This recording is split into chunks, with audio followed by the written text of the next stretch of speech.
Saudação a todos, sejam muito bem-vindos. Esse é o nosso encontro do livro da Contribuições de Joana de Ângeles para a Análise dos Transtornos Mentais.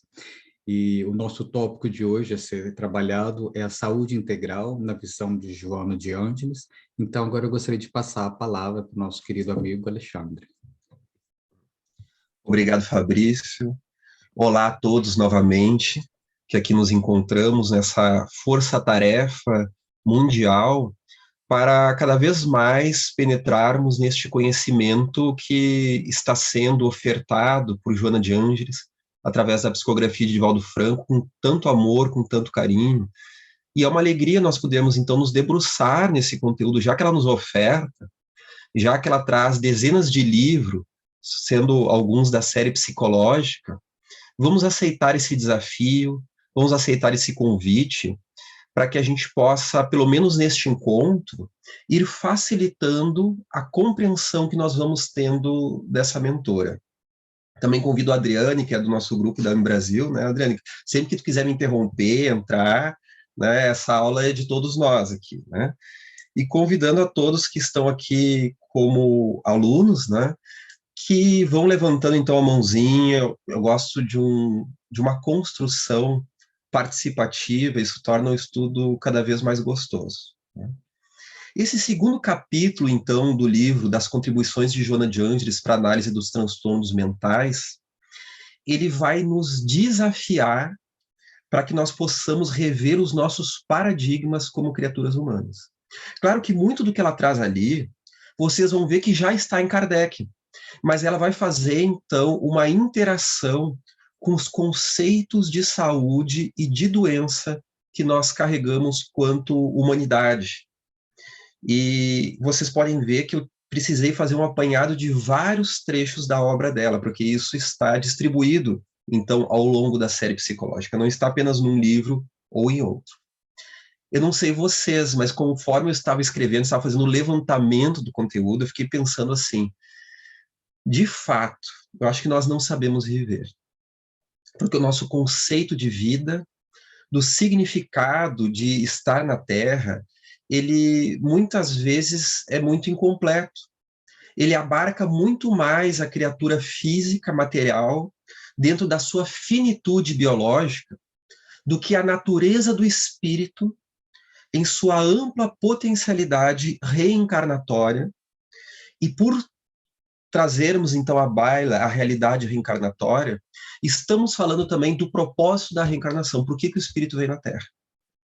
Então nós vamos ver que a partir do momento em que o ser humano, como espécie, como civilização mundial, foi colocado na face do globo, pisando então sobre a crosta, ele vai se complexificando desde a época das cavernas, em que nós estávamos muito mais atrelados aos instintos, porque era um mecanismo básico, então, de fato, a espécie, né, para que nós possamos estar aqui, utilizando o nosso livre-arbítrio, tropeçando, levantando, evoluindo e aprendendo. Primeiro a espécie deveria vingar no planeta. E é natural que naquele momento muito tribuloso, aquilo também estava de acordo com a necessidade do nosso espírito, né? Que era o momento da vida instintual. Nós estávamos muito mais próximos do animal, então nós tínhamos aquela concepção natural do quê? Da alimentação, em primeiro lugar, luta-fuga, preservação da espécie, a sexualidade. Então nós não tínhamos grandes metas do viver, né? Então, seja na savana, nas cavernas, na mata, em todos os ambientes que nós fomos habitando nesse globo, a preservação da espécie, a sexualidade, vencer as outras tribos, superar, então, o confronto com as feras. Aí, então, foi se desenvolvendo a tecnologia do fogo, né, que daí permitiu também o ser humano um pouco mais de tranquilidade, se defendendo melhor das feras, criando cultura, porque a partir do desenvolvimento do fogo, nós podemos nos reunir em torno da fogueira, e aquilo que Stanley Krippner, que é um psicanalista, fala, então, na psicanálise do fogo, né, esse título ele tem outras obras também quanto esse título de outros autores, mas estamos falando do Krippner, né? Ele vai falar que aí nasce a meditação, né? Porque é a partir daí que o ser humano começa com a introspecção. Então nós vamos, nesse momento, para um mecanismo de preservação para onde é que vai estar a nossa atenção? Totalmente para fora. Baixar a guarda nesse momento significava ser devorado, significava não adquirir alimento, não sobreviver, né? Então, é como Kardec nos fala, que o ser humano na Terra, ele tem 2 desafios, né? Que é lidar com as arguras, com as intempéries da natureza e com a perversidade dos homens. Essas são as 2 arguras que nós temos que enfrentar na vida na Terra, né? E para nos desenvolvermos. E nessas arguras da natureza, nessa dureza do frio, do calor, estamos agora, né, o pessoal de casa não sabe, mas quando estávamos aqui nos encontrando, todo mundo falando como é que está a temperatura em cada local, né? Que vai, né, do gelo, do frio ao forno, né? A frigideira no fogão, né? Então nós temos uma grande variação que faz parte do nosso globo. Então é natural que, devendo então domar as águas dos rios, e aí, por exemplo, as primeiras civilizações, naquela chamada na história hipótese causal hidráulica, elas surgiram quando as tribos tinham que se reunir para fazer represas, para não destruir as plantações, e tribos viraram povos, civilizações. É isso que ocorreu na China, no Rio Amarelo, na Mesopotâmia, no Egito, né? Isso dá conta do surgimento das primeiras grandes civilizações, nessa teoria. Então, nós vamos vendo que isso vai desenvolvendo a alma humana. Indiretamente, esse susto com o meio ambiente vai desenvolvendo a raça humana, porque nós vemos que as nossas forças psíquicas do materno e do paterno se fizeram presentes. Ânimos e ânima. Como? O materno representando uma força em nós do acolhimento da cria, do cuidado da casa, do conforto, né, de criar roupas, de criar cobertores, casas que nos protejam da natureza, e do paterno da caça, né, de alimentar o bando. Quando a mulher, então, está grávida, ela precisa que o marido casse. Claro que, graças a Deus, hoje em dia, a nossa civilização já evoluiu a um passo que o homem pode buscar também funções do materno e a mulher também do paterno, que nos traz uma completude psicológica, uma integração psíquica muito melhor, né, um equilíbrio, então, né? Mas isso também foi necessário, essas 2 forças da alma terem se apresentado para nós, né? E aí, gradualmente, conforme nós vamos evoluindo, criando as letras, os números, então, para dar conta de contar carneiros, de contar o gado, de escrever as leis, as regras, gradualmente, tudo que é regra externa vai se tornando uma ferramenta para o interno. O interno, ele vem de arrasto, ele vem atrás do externo, para gradualmente nós estarmos, aos poucos, nascendo para aquilo que Jung chama da vida interior. Joana também gosta de utilizar esse termo. Ela usa bastante, a vida interior, né? E a vida, segundo Jung, ela é tanto externa quanto interna. Vida interna é vida. Não por acaso na biografia dele. Opa, eu estou com vozes, vocês também. Isso. Não por acaso na biografia dele, ele traz sonhos como importantes momentos da sua caminhada. Sonhos que marcaram, né? Sonhos como experiências interiores, simbólicas, claro, podem dizer respeito a elementos espirituais ou elementos mais do inconsciente, processos do ser, mas são vida, de qualquer forma, por mais que estejam revestidos de um simbolismo. E gradualmente nós vamos nos adentrando no mundo das emoções, no mundo dos sentimentos. Vamos ver a nossa aula passada do mês passado. Então, né, o Gelson nos falando sobre o mundo doente e o desafio da vida na pós-modernidade, que Joana trabalha muito, principalmente desde o livro O Homem Integral, em que a pós-modernidade, então, é marcada pelas doenças do vazio, da ansiedade, do pânico, da depressão. Então, nós vamos percebendo que, cada vez mais, primeiro através da dor, para depois, através dos recursos felizes, da aquisição de conhecimento sobre si mesmo, virtude, discernimento, através da dor, nós vamos conhecendo áreas nossas desconhecidas, recursos psicológicos e emocionais. E aí nós vamos rumando para o ser integral. Só que aí, isso que vem primeiro através da dor, mas também é vivido através do amor, da fraternidade, do amor não só o amor romântico, ligado ao instinto sexual, que é muito importante, mas esse que então vai se psiquificando e virando ternura, que pode não concorrer com o instinto sexual, pode ser complementar, a ternura, a sociabilidade, a fraternidade que está presente no companheirismo, são chaves para outras áreas do nosso ser, e aí vai centrar a área espiritual. Então nós vamos ver que o ser humano está numa constante modificação de quem ele é, da sua visão de mundo. E aí que nós vamos desde um espectro materialista ao espectro espiritualista. E ambos estão presentes há muito tempo na humanidade. Porque a visão espiritualista, ela está presente em todas as civilizações. Jung vai dizer que todas as civilizações estão calcadas na vida após a morte. Ela é antropologicamente normativa, o conceito da vida após a morte. Está presente em todas as civilizações que não teriam sobrevivido se não tivesse a noção da importância de uma regra do viver, porque vai haver, então, um equilíbrio, vai haver uma cobrança ou vai haver uma felicidade no pós-vida, que é após a morte, então, né? E segundo esse pós a morte, nós vamos, então, nos organizar. Porque senão a humanidade, assim não vivendo, ela teria abandonado a moralidade e aquilo que já tem presente em nós, esse nosso lado também predador do homem predador do homem, ele teria, de alguma forma, vingado com mais veemência, né, levado a uma máquina de destruição, embora, né, nós já tenhamos visto isso nas guerras, isso está sempre presente na nossa sociedade, ainda assim, por mais que esse instinto de destruição esteja presente, há um outro mais forte que permite que nós nos reorganizemos e lidemos com isso. Por que toda essa introdução, pessoal? Para que a gente veja que é natural que o ser humano se iluda nessa visão materialista, porque é uma urgência que chegou antes para o corpo humano e para o ser humano.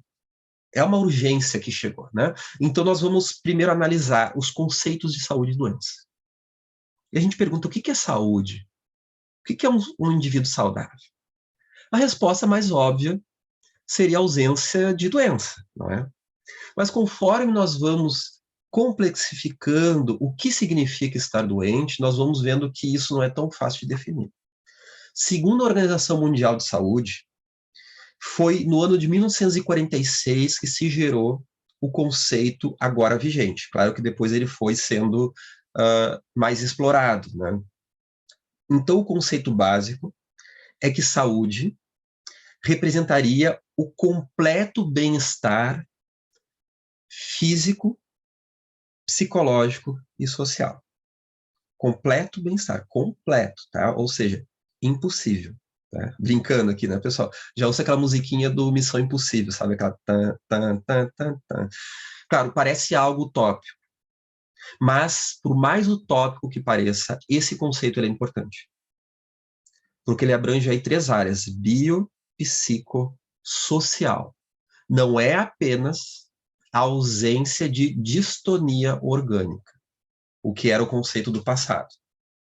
Então, nós vamos ver que o ser humano não basta estar, digamos assim, com bem-estar. Nós não falamos o equilíbrio orgânico, porque sempre há algum tipo de distonia, né? Mas o bem-estar orgânico, o psicológico, que não adianta, então, o indivíduo estar num corpo orgânico, um carro orgânico maravilhoso, mas estar, então, sofrendo, né, se autodepreciando, com ansiedade, com depressões, alcoolismos, os vícios de toda sorte, né? Em conflito emocional, lutando com as criaturas à sua volta, paranoico, complexado, então ele não está saudável. Então o psicológico entra nessa forma. E o social, porque muitas vezes esse sujeito ele vai estar sem acesso à educação, a transporte, a meios de sobrevivência, né? Então é importante isso. E é por isso, então, que essa visão de 1946, ela ganhou o acréscimo da visão funcional e a ampliada. A ampliada, então, é justamente maiores aspectos desse psicossocial, né? São esses elementos, então, que seria esse ampliado, né? Educação, meio de transporte, saúde, locomoção, uma rede social à sua volta, a capacidade de se comunicar, Então, ela tem acesso às instituições de saúde, né? Então, esse seria o conceito ampliado. E o funcional é que a pessoa consegue funcionar, ela consegue exercer profissão, ela consegue exercer o seu livre-arbítrio de determinada forma, né? Por mais que esse livre-arbítrio ele tenha limitações, né? Ele é relativo, mas ela consegue, então, fazer escolhas, né? Consegue interagir, ela tem, assim, digamos que uma liberdade funcional. Este é o conceito trazido pela OMS, né? Eu acho que ele é muito importante, pessoal. Mas Joana vai além. Porque esse conceito, embora importante, ele parte da realidade do corpo. E Joana parte da realidade do espírito. Para Joana, por mais que o biopsicossocial, esse pleno bem-estar biopsicossocial seja um conceito rico, válido e muito bom para vários aspectos, não é o suficiente. Por quê? Estamos na realidade de um mundo de provas e expiações. O desejo do espírito, quando está esclarecido, muitas vezes no mundo espiritual, dando vazão a uma necessidade de realização do céu, de realização da sua natureza divina, da sua consciência maior, muitas vezes o desejo desse espírito é de vir aqui e encontrar a dor provação, a dor evolução. Então, muitas vezes, o espírito, por uma escolha anterior, e por uma lei de atração também, ele vai se deparar com aqueles obstáculos orgânicos, psicológicos e sociais que só existem nesse momento de acordo com o encontro da plenitude dessa alma, que precisa passar por essa equação, que precisa passar por uma determinada experiência externa e interna, né, no sentido psicológico, para que ele possa adquirir um tesouro que está lhe faltando. Seja por uma questão perspectiva, ou seja, um equívoco que foi feito no passado, né? Seja por uma questão prospectiva, no sentido que a alma quer mais. O anjo que dormita em nós, né, o espírito puro que dormita em nós, ele sente necessidade de passar por experiências para nos completarmos, para que ele possa, então, desenvolver um senso maior, para que as suas propensões felizes, né, que de nível arquetípico, possam se manifestar e se realizar. Então, em um mundo de provas e expiações, nós temos que entender que, em primeiro lugar, essa dor, essas distonias, elas dizem respeito a aprendermos a lidar com a lei de Deus. E conforme a tão famosa questão 621 do Livro dos Espíritos, que a gente até decorou o número, né, de trás para frente, onde está a lei de Deus, né? Os espíritos dizem que ela está gravada na consciência, né? A consciência não no sentido da consciência do ego, né, segundo a concepção junguiana. A consciência como o nosso aparelho psíquico. A consciência, né, uma consciência é um espírito, nesses termos, né? Esse conceito filosófico. Então está gravada dentro de nós. Sem isso não haveria saúde e doença. Se eu atravesso uma espada, como o espírito Argos, no livro Painéis da Obsessão, através do pulmão de um amigo, conforme ele fez isso numa disputa amorosa, como é que isso vai ficar gravado nas minhas reencarnações, que isso é um karma negativo ou um karma positivo? Por que ficou gravado e ele depois reencarnou na Bahia, né, em tempos mais recentes, com uma propensão à tuberculose devido a isso, e ele então contraiu essa tuberculose que era uma expiação, porque ele fez um complexo de culpa inconsciente que ficou gravado no seu espírito, alterando a tessitura do seu perispírito, que imprimiu no corpo reencarnante essa grande propensão a contrair tuberculose. Assim como Ivone do Amaral Pereira tirou a vida em 2 vezes, uma na França, outra em Portugal, né, 2 vezes seguidas, depois reencarnou como Ivone, e ela não apenas tinha uma propensão suicida terrível, né, e uma depressão muito forte, né, e que ela foi curando, inclusive, auxiliando espíritos suicidas, como ela teve uma vivência no mundo espiritual, que ela passou por uma retrocognição, que ela viu ela sendo retirada das águas do rio, e que naquele momento ela viu lesionar o perispírito dela, em que fibras da região do peito se romperam, fibras perispirituais. Olha que dado riquíssimo que Ivone Pereira vai nos dizer. E que no momento que ela passava por essa retrocognição, aquele vazio existencial assim destruidor que ela sentia, aquela depressão, ela começou a ser curada porque ela viu os mensageiros, os mentores espirituais, né, o espírito Charles, Leon Denis, os outros espíritos, magnetizando essa região dela, e ela viu irem se reconstituindo. Ela descreve ali as fibras, né? Eu não saberia descrever aqui na minha cabeça, eu fiquei imaginando aquelas fibras óticas, sabe? Aquela visão assim. Mas ela descreve as fibras, né? No livro Recordações da Mediunidade, e ela diz que foi se reconstituindo a tal ponto que ela ficou, se eu não me engano, alguns meses sentindo aquele bem-estar nessa região cardíaca, né, no peito, que dizia respeito àquele buraco no peito que ela sentia anteriormente. Né? Então, por que, tanto no caso de Argos quanto no caso de Ivone Pereira, atravessar um florete, essa espada no peito do amigo, ou então tirar a vida, por que o nosso perispírito registrou que isso não foi uma boa? É porque há um senso, há um eixo de equilíbrio. A lei de Deus gravada dentro de nós. Essa lei de Deus, ela vai nos trazer, então, a noção que toda distonia começa numa questão perispiritual. Toda doença é uma doença da alma. Em todos os níveis.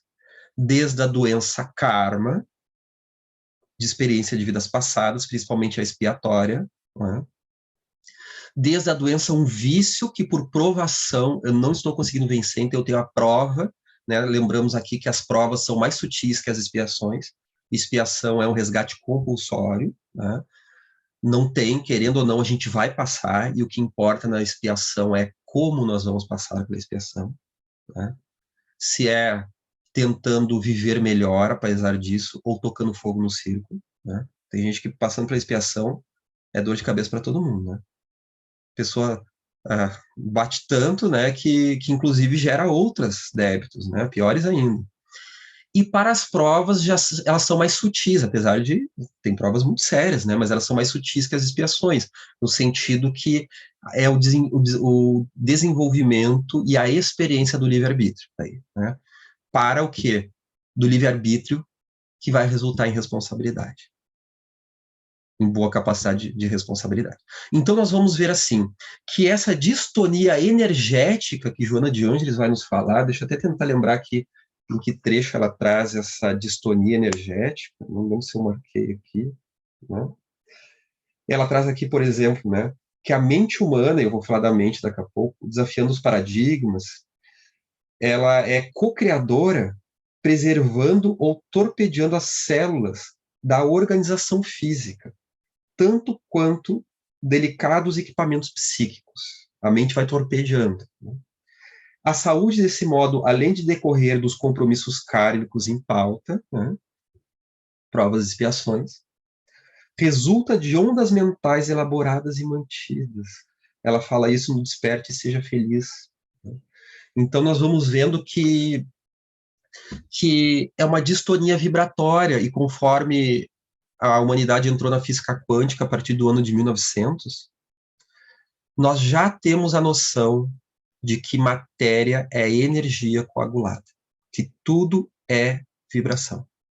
O que faz com que uma energia seja raios gamas ou ela seja uma estante de madeira? A vibração dela, a frequência. Simplesmente isso. Frequências longas e densas ou frequências curtas e rápidas, sutis. Energia sutil, né? Exatamente como também André Luiz nos fala da qualidade do pensamento, né, de ondas longas e ondas sutis, né? Porque vibração do fluido cósmico universal e pensamento que se move através do fluido cósmico universal, conforme nos traz André Luiz, é tudo onda. Tudo são ondas, né? O pensamento, ele tem capacidades fotônicas, ele move, então, fótons que vão interagir com a nossa característica radiante. E já te ouço, tá, Gustavo e Liliane? Então, apenas aqui completando que a distonia, ela vai ter, em primeiro lugar, eu vou marcar 3 coisas, né? Ela vai trazer, então, uma exteriorização, a doença, né? Quando aparece, então, o sintoma, né? Ela vai, então, nos direcionar a um novo nível de consciência, porque na busca de curar essa doença, Joana de Ângeles vai implicar aqui o que a gente vincula, então, com o Jung, né? Que ela vai dizer que toda doença, ela nos propele a algo. Ela tem um sentido, tem um significado. Ou seja, tanto Jung na sua psicologia profunda, quanto Kardec, que já falou isso antes de Jung, né, como os espíritos trouxeram a Kardec, toda doença, ela diz respeito a algo que nosso espírito tem que adquirir, ou porque se equivocou no passado, ou simplesmente porque precisa, então, desse acréscimo de consciência, né? Então, só é, então, um reparo em vias do nosso espírito, daquilo que ele pode viver, em vias do espírito puro, em justiça, eu gosto de usar essa palavra, em justiça da nossa constituição futura de espírito puro, e essa constituição já tem o registro dentro de nós, na lei de Deus, né? Já existe esse registro do que a gente vai ser. Olha que bonito, né? É a semente, conforme Jung traz, né? Que traz dentro de si o DNA do carvalho, da árvore portentosa. Então, o segundo ponto, né, é que essa exteriorização, ela é uma jornada iniciática, uma ferida iniciática que vai nos jogar numa jornada para a aquisição daquilo que Joana chama de um novo nível de consciência. Essa é a cura da doença, um novo nível de consciência, que implica também uma vivência, uma nova forma de vivência. Conforme eu lembro de um caso que me foi relatado, me contaram um caso de uma senhora que contraiu o vírus HIV justamente naquele momento que era muito difícil o tratamento, né? Hoje em dia está, graças a Deus, mais simplificado, né? Mas na década de 90 era terrível. E ela diz que a vida dela melhorou imensamente, porque ela não sabia viver.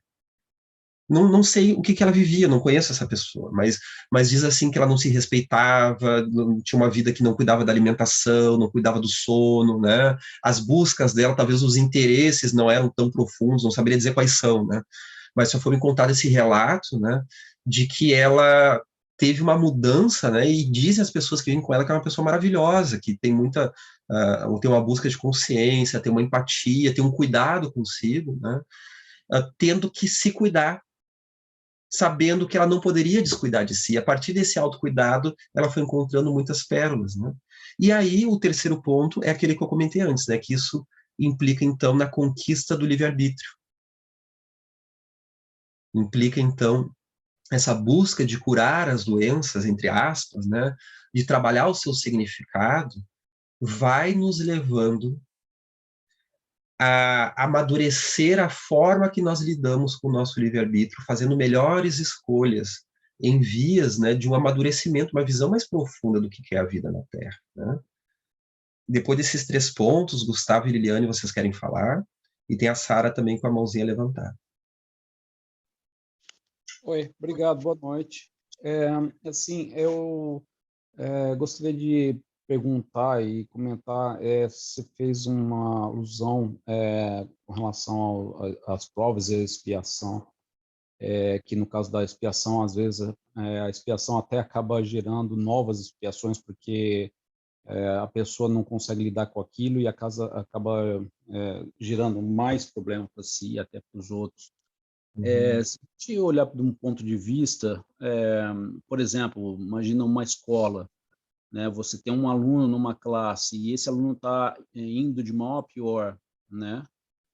Pelo menos no sentido humano, né? Como a gente lidaria com a situação, seria de repente tirar esse aluno dessa classe e dar um fomento maior, colocar um professor particular, dar um psicólogo, alguma coisa assim, né? De forma que ele tivesse assim, o subsídio para poder lidar com a situação, né? Agora, se a gente olha, vamos assim, a encarnação em si, pelo menos no plano consciente, nada disso acontece. Então a pessoa se sente sozinha, como se ela realmente estivesse ali, ela contra tudo e contra todos, entende? Então, muitas vezes, não existe esse suporte externo, falar, não, peraí, eu sei que você está com dificuldade, vem aqui, quem sabe se você fizesse assim, assim, assado, né? Então, esse tipo de coisa parece não existir, e aí eu acho que é nesse momento onde a pessoa se sente sozinha e acaba realmente enfiando o pé pelas mãos e aí começa a lidar com o mundo como se fosse seu arqui-inimigo, né? Isso acontece muitas vezes, Gustavo. Desculpa, tu quer comentar mais? Não, pode falar. E isso acontece muitas vezes porque, na verdade, né, tu usou um exemplo interessante, né, de uma pessoa que passa, assim, por essa dificuldade, daqui a pouco uma necessidade que tem, seu aluno problema, digamos assim, e um caso em que ele é ajudado, existe, digamos assim, uma competência pedagógica e psicológica para que ele possa ser encaminhado para aquilo que ele necessita, né, naquela família humana, daquele contexto educacional, daquela escola, e outros casos em que isso não acontece e vai gerando uma revolta na alma, né? Infelizmente, há casos negativos assim, de fato, né? Claro que aí é um mecanismo muito intrincado, né, Gustavo, porque a gente não sabe a trajetória desse espírito, por que que às vezes a gente está num contexto em que a gente tem recursos e outro que não, né? E aí, sempre há, diante das leis divinas, digamos assim, que um perdão daquilo que a pessoa que escapou às mãos dela, né? Há uma amenização da culpa dela, do karma e da expiação, né? Então nós vemos assim, a pessoa cometeu suicídio, né? Ela vai ter um resgate delicado, né? Mas às vezes, conforme o nível de obsessão que ela passou, claro que sempre há obsessão nesses casos, né? É difícil pensar um ato suicida sem a presença de algum nível de obsessão, né? Mas, às vezes, dependendo do nível de obsessão, quando tirou totalmente o livre-arbítrio da pessoa, isso também é um lenitivo depois, né, na contabilização, no nível de ajuda, de intercessão que ela pode receber sem que isso atrapalhe o livre-arbítrio dela, né? Então, não sabemos que tipo de recurso aquela alma ela poderia utilizar para passar melhor essa solidão, porque daí tu trouxe um problema que é duplo depois, né? Não é só a dificuldade que ele tem, mas uma solidão em enfrentar o desafio, né? Mas o grande alerta da forma como nós passamos a expiação é porque às vezes nós damos margem para uma revolta que em algum momento, em algum nível, algo nós poderíamos fazer diante daquela revolta e a gente não faz. Será que esse algo é algo completo ou por completa? Eu não sei, tem casos que sim, e tem casos que não, tem casos que esse algo é segurar o gatilho, às vezes, né? Eu me lembro que quando eu era jovem, eu fiquei muito impressionado, por incrível que pareça, eu não sou mais jovem, então eu só pareço. Então, então tinha um livro que eu li quando eu era adolescente, né? Que eu fiquei muito impressionado, que era um relato de um presidiário aqui de Porto Alegre, né? E ele escrevia muito bem, e me chamou muito a atenção, porque ele, com 13 anos, já havia matado pela primeira vez, né? Com 18 anos, ele era um dos homens mais procurados do Rio Grande do Sul. Ele foi preso com 18 anos, e ele foi alfabetizado na cadeia, e aquele livro era resultado de um plano para que os presidiários desenvolvessem a literatura, não apenas escrevessem, né, se alfabetizassem, como escrevessem, e ele escreve muito bem. E como me chamou a atenção, era um livro terrível, terrível. Deixa eu tentar lembrar o nome do livro, acho que era Diário do Diabo, alguma coisa assim, né? E era terrível o livro, né? Só que o que me chamou a atenção é que ele tinha uma consciência que queria nascer o tempo inteiro. E cada passo que ele foi para um nível muito pior na criminalidade, ele tinha uma voz interior que fazia ele fazer um apanhado e repensar tudo. E ele teve chance em todas as vezes. Era isso que chamou a atenção. E acredito até que escrever esse livro com as reflexões que ele colocou ali, já era que lá pelas tantas ele começou a aproveitar essa chance. Já era uma coisa boa, pelo menos, né? Na cadeia ele precisou dessa limitação que o Estado fez com ele, né? De limitar, ele matou um monte de gente, fez coisas horríveis, né? Né, era um criminoso bem conhecido, né? Daquilo que seriam facções, mas nessa época não se falava em facções, isso aí deve ter sido na década de 80 ou 90 que ele teve essas peripécias, né? Mas ele tinha, e era uma pessoa sem recursos, ele foi abandonado muito cedo, criança, né? Ele passou por coisas horríveis, mas ele tinha essa voz interior, e tinham pessoas que surgiram na sua volta que deram recados para ele, que disseram: vem para cá, meu amigo, não precisa fazer isso, aqui tem um projeto social, aqui tem uma casa para ti, aqui tem um trabalho, aqui tem isso.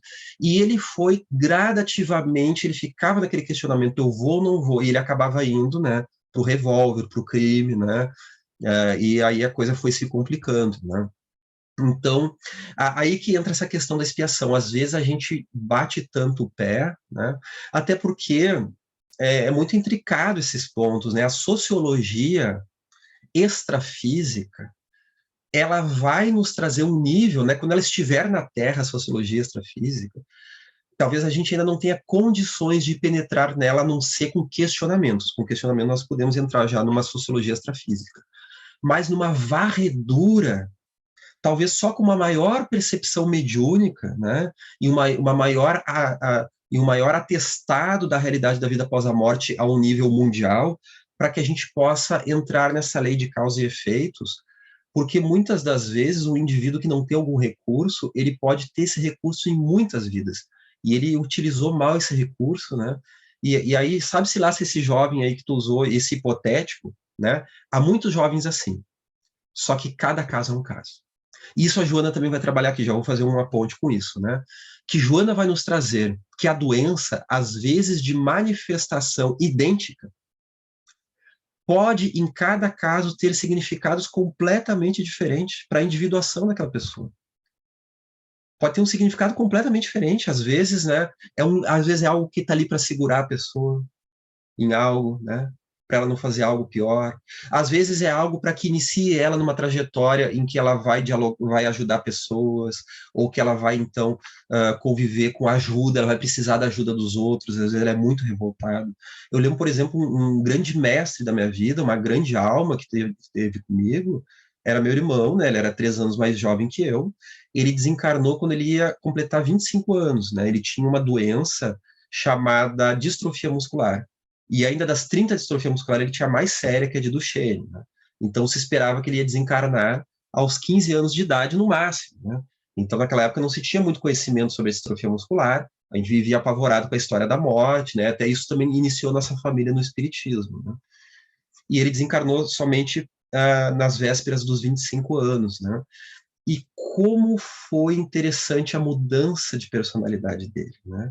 Ele era muito bravo, ele era muito turrão, mandão, né?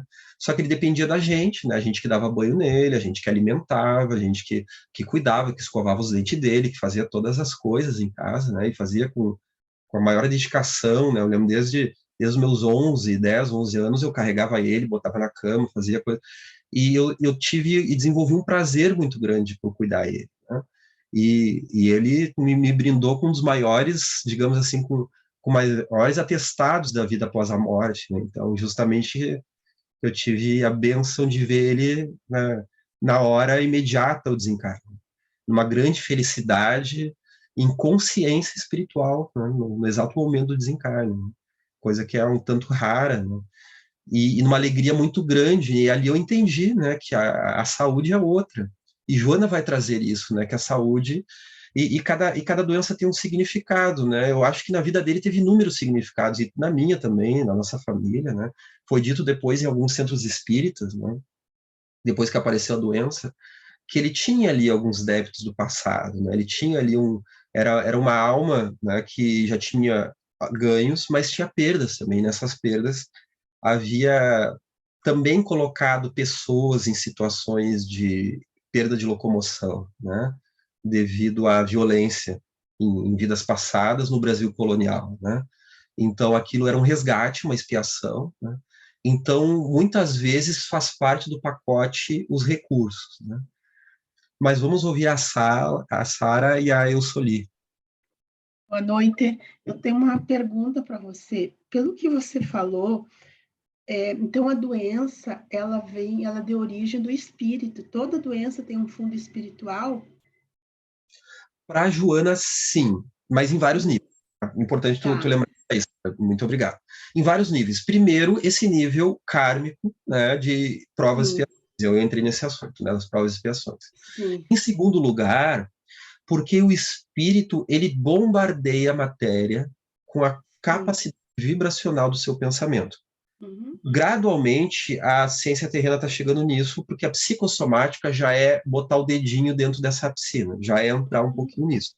Ou seja, todos temos um mecanismo psico, alma, soma, matéria, né? Da mente para a matéria, temos esse recurso, né? Apesar de que algumas pessoas, né, têm, digamos assim, que uma maior problemática psicossomática, já é algo que se apresenta com maior veemência, mas todos somos psicossomáticos, né? A nossa mente... Desculpe. E até mesmo naquilo que Kardec chama das provas voluntárias, ou seja, não é o passado do meu espírito, eu estou criando agora. Eu resolvi fumar 20 cigarros por dia e estou desenvolvendo um problema, então, no meu pulmão, né? Joana traz que não deixa de ser o espírito em revolta contra si mesmo. Que é também os mecanismos sutis de espírito. Claro que daí de uma forma mais imediata, daí, né? Ainda é questões da alma, do inconsciente, que a pessoa não está sabendo trabalhar suas frustrações. Então, o espírito, ele engloba isso, né? Desde uma natureza mais extrafísica até questões mais imediatas, sabe? Então, é dentro dessa perspectiva. Agora, rapidinho, a minha segunda pergunta. Então, ela também fala uma coisa que eu acho interessante. Ela diz que a doença, ela vem para nós... Eu vi Divaldo várias vezes falar em palestra, que a doença vem para nos chamar a atenção de algo que está errado dentro de nós, que temos que mudar. Agora, tu falou do teu irmão, é uma confirmação.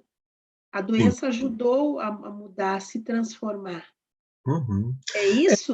Sim, exatamente, ajudou ele a se transformar, né? Eu acho que a toda a nossa família ajudou de alguma forma. Na minha análise pessoal, me lembro que o meu analista trouxe, assim, que ele via o próprio caso do meu irmão como uma ferida iniciática para o curador dentro de mim, né? E hoje eu trabalho com a psicologia, é uma forma de trabalhar esse curador ferido, né? De iniciar nesse caminho da alma, né? Que para mim é um caminho muito satisfatório, né? Então, acho que para todos nós, Sara. Com certeza. Muito obrigada. Muito Claro. obrigada mesmo. Eu sou ali, antes de te ouvir, vou só trazer uma colocação da Joana que tem a ver com o que a Sara nos trouxe, né? No livro Dias Gloriosos, né? Ela fala que o adoecer é inevitável, né? Já que é algo inerente à vida biológica. Tá? Tem tudo a ver com isso que ela falou, né? Então, a dor, ela desempenha um papel muito significativo na conduta do indivíduo, por 3 pontos, né? O primeiro é que ela demonstra a fragilidade de que se constitui o corpo. No momento que o nosso corpo é frágil, ele é limitado, isso vai gerar uma propensão para pensar na vida além. Olha quantas pessoas, infelizmente não é a totalidade, mas é quase que a totalidade, por mais materialistas que sejam, quando chega diante da morte, vai fazer esse tipo de reflexão. No que faltou, né? O próprio Freud teve pensamentos religiosos na beira da morte, né? Ele que era materialista, né? Quantas pessoas, Darwin, né? Também da mesma forma, e isso muitas vezes mexe com alguns biógrafos, né? Porque são 2 grandes contribuidores, claro, né? Mas muitas vezes o materialismo é uma verdadeira doença, né? O segundo ponto é que a dor o segundo ponto é que ela convida a reflexionar em torno das causas desencadeadoras das ocorrências enfermiças. A gente para pensar o que a gente está fazendo, né? E o terceiro ponto, né, é que ela proporciona a capacidade de aprender a administrar todos os fenômenos existenciais. Olha, essa dor, grande professora, porque Joana vai nos dizer que a dor, né, o sofrimento, depois a gente vai falar sobre a diferença de dor e sofrimento. O sofrimento e o amor são mecanismos evolutivos. Quando um falta, o outro se apresenta. Eu sou Li.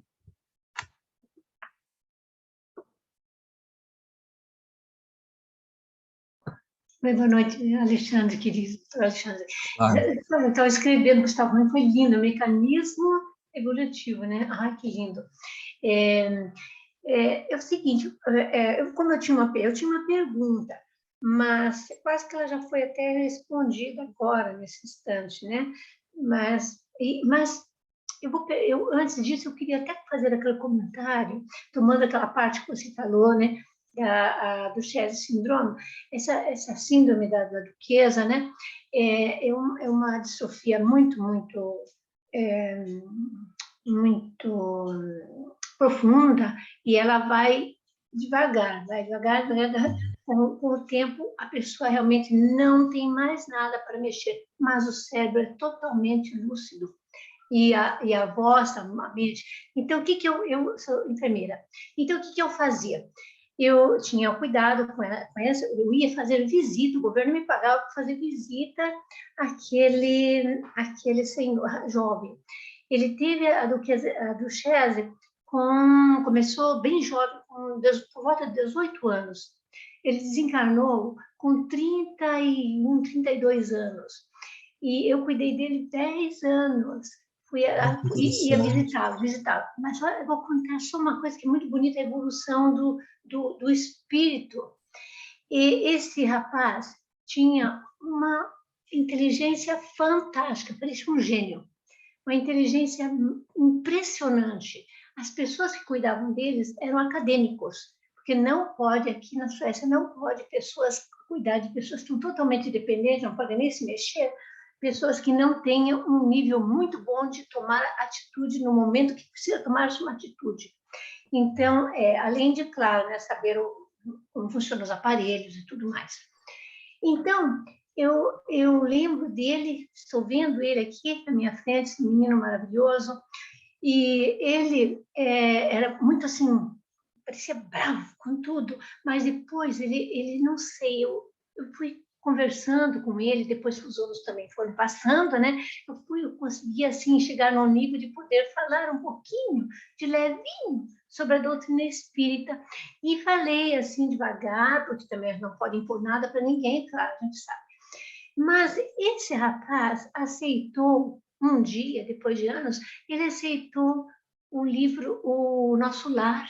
Eu falei do filme para ele, porque ele me contou assim, sabe que coisa, aconteceu uma coisa interessante, eu sonhei, bem que você falou mesmo, que existe o outro lado mesmo, que isso pode existir, porque eu estava, parecia um elevador, só que o elevador era de vidro, em vez de ele subir, ele ia para o lado, ele estava descrevendo aeródromo, né? Ele estava, na realidade, como é que chama? Aeróbus. Ele estava descrevendo, e eu falei para ele, olha, eu vou te trazer um livro que você vai reconhecer, já tem em sueco há muitos anos, né, O Nosso Lar, que você vai reconhecer. Olha, ele ficou assim impressionado, porque ele tinha sonhado, quer dizer, uma coisa antes. Ele sonhou, Alexandre, isto é, ele estava já sendo preparado, porque não ia demorar muito a desencarnação dele, né? E eu achei tão maravilhoso isso, porque quando você contou, eu lembrei dele, sabe? Vou orar por ele, eu sei que ele está muito bem, mas eu vou orar porque é uma pessoa e também é um testemunho agora, sabe, da vida após a morte, e que também veja como aqui mesmo em vida, porque está dentro do trabalho aqui, que é com relação a enfermidades, né, doenças, que também nessa vida a gente também pode ir melhorando a sua enfermidade, não é verdade? Conforme a gente vai modificando o espírito, não é verdade? É isso? Ou eu que estou com fantasia? Com certeza eu sou ali, porque a vida na Terra é um treinamento para a vida espiritual. Por isso que eu trouxe aquela questão que a OMS, com esses conceitos que são bons, sim, com toda certeza, ainda assim está calcada muito numa vida material, e que Joana vai para um novo nível, que é para a vida além. Né? Porque a vida além, ela vai dar conta da função da vida na Terra. Tem uma função, e a vida na Terra, ela é preparatória para a vida espiritual, é uma cirurgia psíquica, psicológica no espírito, para que ele possa, então, por que uma cirurgia no espírito? É como se nós fizéssemos uma imersão em que a gente vai focar em temáticas com as quais nós precisamos nos melhorar, nos aprofundar e ampliar nossa consciência naquilo, né? A vida ela é feita de temáticas, né? A cada encarnação nós vamos ver temáticas que se repetem e outras, né? Tem temáticas na nossa alma que não dá conta a gente trabalhar agora, vai ficar para 2, 3 encarnações na frente, porque a reencarnação ela é educativa, ela tem um plano, né? Conforme a gente dá conta, né? Então, realmente é a função da vida na Terra, né? E de fato, meu irmão, nas vezes que ele se comunicou espiritualmente, já foram muitas, né? E essa foi imediatamente após o desencarne, ele está do lado do corpo, né? Quando a gente foi fazer o reconhecimento do corpo dentro da UTI, né? A alegria dele não era nem de como se ele tivesse curado a distrofia e aprendido a andar naquele momento, era muito mais. Porque o corpo, a matéria por si só, ela já comprime o espírito, né? Isso tem aquela passagem sobre a melancolia no Evangelho, que nos diz que só de estarmos, né, na matéria, isso já nos traz uma angústia, né? Temos 4 perguntas aí para ouvir, só adiantar um detalhe, que eu ia deixar para o final. Joana de Ângeles, ela vai nos trazer que a saúde plena, ela só é adquirida após o desencarne. Porque a gente completou, olha só como ela é arrojada, né? Após o desencarne, porque a gente completou o périplo, às vezes, da doença e daquelas questões, tanto que para a Joana de Ângeles, né? Eu vou adiantar isso aqui também, depois a gente pode explorar mais, né? Que para a Joana de Ângeles, saúde e doença é uma perspectiva interior. Isso aí dá para circular, pessoal. Perspectiva é um ponto de vista da alma, porque mais é saudável uma mente, uma pessoa em equilíbrio num corpo doente, né, sem locomoção, que é aquilo que a OMS fala que tem que ter, sem saúde, sem acesso, mas com a alma, né, com a mente, lendo esse desafio de uma forma saudável, chorando, né, pessoal? Chorando, sofrendo, porém buscando um recurso saudável, do que alguém num corpo perfeito, né, mas com vícios da alma, né? Talvez vícios que não estão na lista da OMS. Não estou falando só desses vícios do cigarro, da bebida. Talvez o vício do egoísmo, né? O vício da vaidade asfixiante, o vício da disputa a todo custo, né? O vício de colocar nos outros o inimigo que carregamos dentro de nós, outros que ainda não estão catalogados, né? Mas que para André Luiz estavam catalogados, conforme ele viu, né? Então é uma perspectiva, né? Então ele falou, a Joana de Ângeles vai nos trazer isso aqui, pessoal, onde é que eu anotei isso aqui, né? Que para nós parece até meio besta, assim, né? Que só há doença porque há doentes, né? Daí a gente pensa assim, tá, mas isso é meio besta, né? Isso é óbvio, só há doença porque há doentes. Calma. Para a gente entender essa frase, é que ela tem outra, que ela vai nos dizer que a doença é um distúrbio profundo do campo pensante. Por isso, então, que só há doença porque há doentes. Porque a gente acha que a doença é uma coisa que nos aconteceu, né? Uma vez uma pessoa que era até esclarecida disse assim, como é que é? É um senhor que ele disse assim, a questão da depressão, do pânico, né? Claro, questões que todos nós podemos viver, né? Mas ele disse assim, mas isso aí não é você, são os seus neurotransmissores. Não, mas espera aí. Há um intricado sistema neuroimunoendocrinológico que vai fazer, até travou a língua, né? Endocrinológico, que vai fazer que haja uma conexão entre a manifestação desses neurotransmissores e a forma com a qual eu penso. Bom, às vezes há realmente uma predisposição orgânica que está daí mais na origem do espírito, de forma kármica. Às vezes está sendo criada no aqui e agora. Tanto num caso quanto no outro. Vamos lá para Joana. Distúrbio profundo do campo pensante. Mas vamos utilizar isso. Olha a pérola que a gente tem aí. Que computador potente é a mente. A casa mental para a Joana de Ângeles é determinante. Ela vai falar, conforme eu organizei o capítulo ali, da casa orgânica, e vai falar da casa mental, que é a porta de entrada para o equilíbrio do corpo e para a vida da alma. Eu não lembro quem é que chamou depois, né, pessoal? Tem uma ordem que aparece aqui, deve ser a ordem correta, né? A Patrícia. Isso. Sou eu. Eu acho que, de uma certa forma, você já respondeu quando falou com as outras colegas. Bom, boa noite primeiro, boa tarde, pessoal. Boa noite, Patrícia. Desculpa, falta de educação. Eu acho que você já respondeu de alguma forma, mas só duas coisas. Eu tenho um primo que durante um tempo a gente ficou na dúvida se ele tinha Becker ou Duchenne, e foi um período bem difícil. Depois a gente chegou ao diagnóstico, ele tinha Becker, mas com 21 ele precisou fazer um transplante, e não era a hora dele mesmo, né, Alexandre? Porque ele era o número 1 da fila da USP, e aquela coisa de, olha, se não aparecer nas próximas 12 horas, a gente não tem mais o que fazer. Ele ficou 2 anos morando em São Paulo, e naquela madrugada um rapaz em Campinas faleceu, e o coração, ele era o segundo da lista, a primeira da lista tinha uma incompatibilidade, e ele que foi atendido por aquele coração. Isso tem uns 12 anos, ele é um ano mais velho que a minha filha, ele deve ter uns 12 anos, mas é uma vida com muitas, muitas, muitas limitações.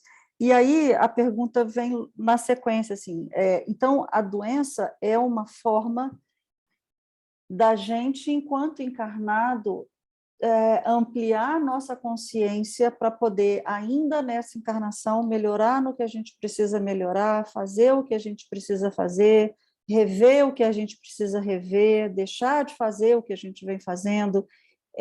A doença pode ser vista como esse despertar da consciência?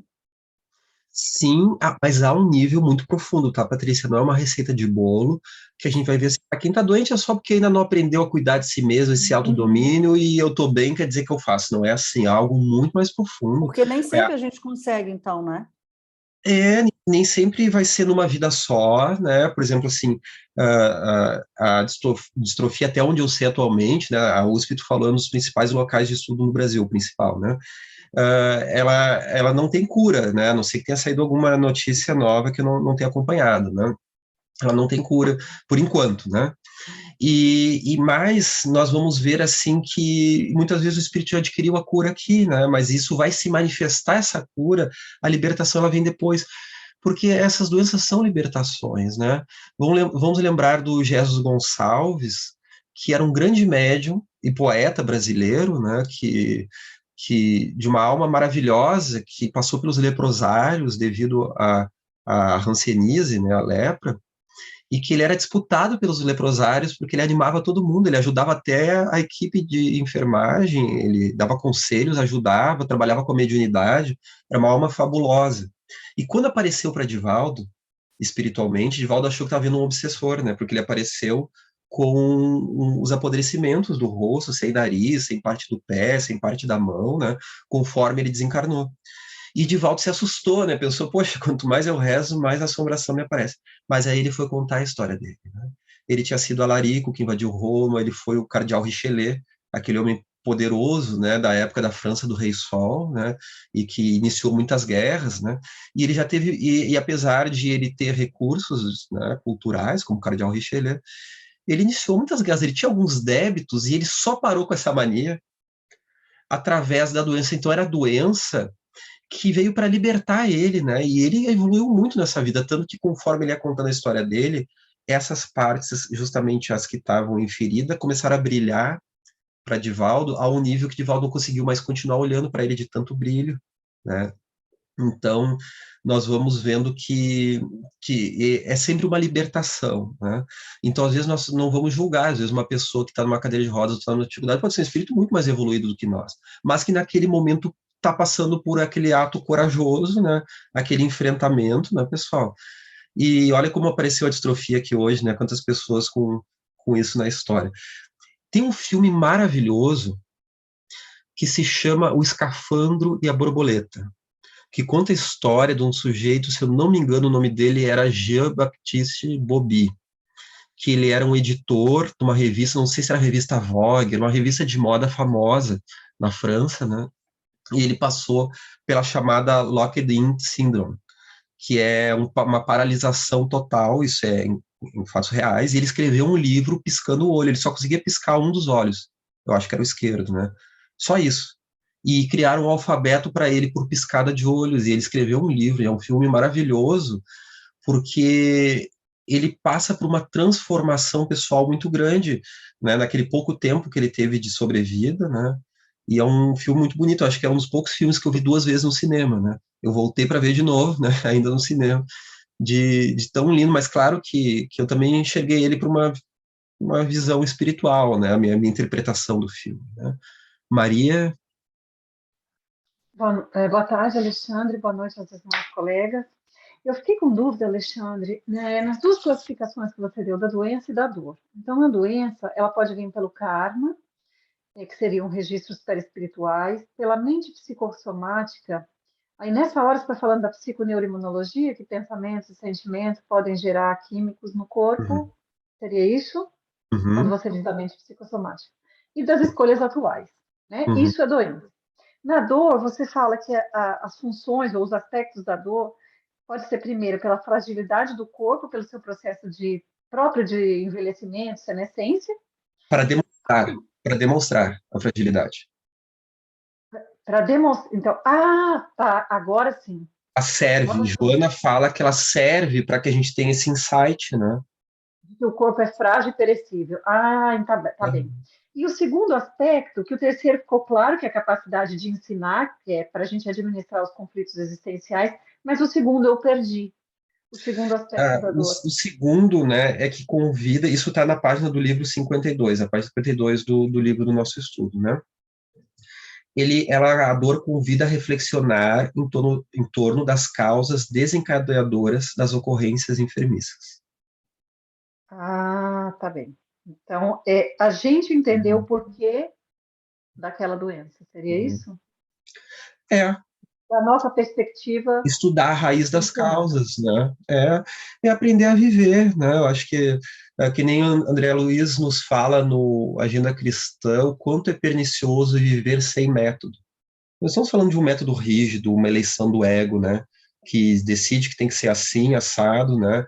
Mas é um método no sentido da gente busca mecanismos, né? De como aprender a viver. E eu tenho uma grande desconfiança, pessoal, de quem diz que passa na vida, não sei se isso existe, né? De quem passa ou diz que passa na vida sem grandes questionamentos, sem se perder, sem entrar em crise, né? Porque a alma encarcerada no corpo, o nosso eguinho, ele dá conta de muito pouca coisa da sua realidade espiritual, né?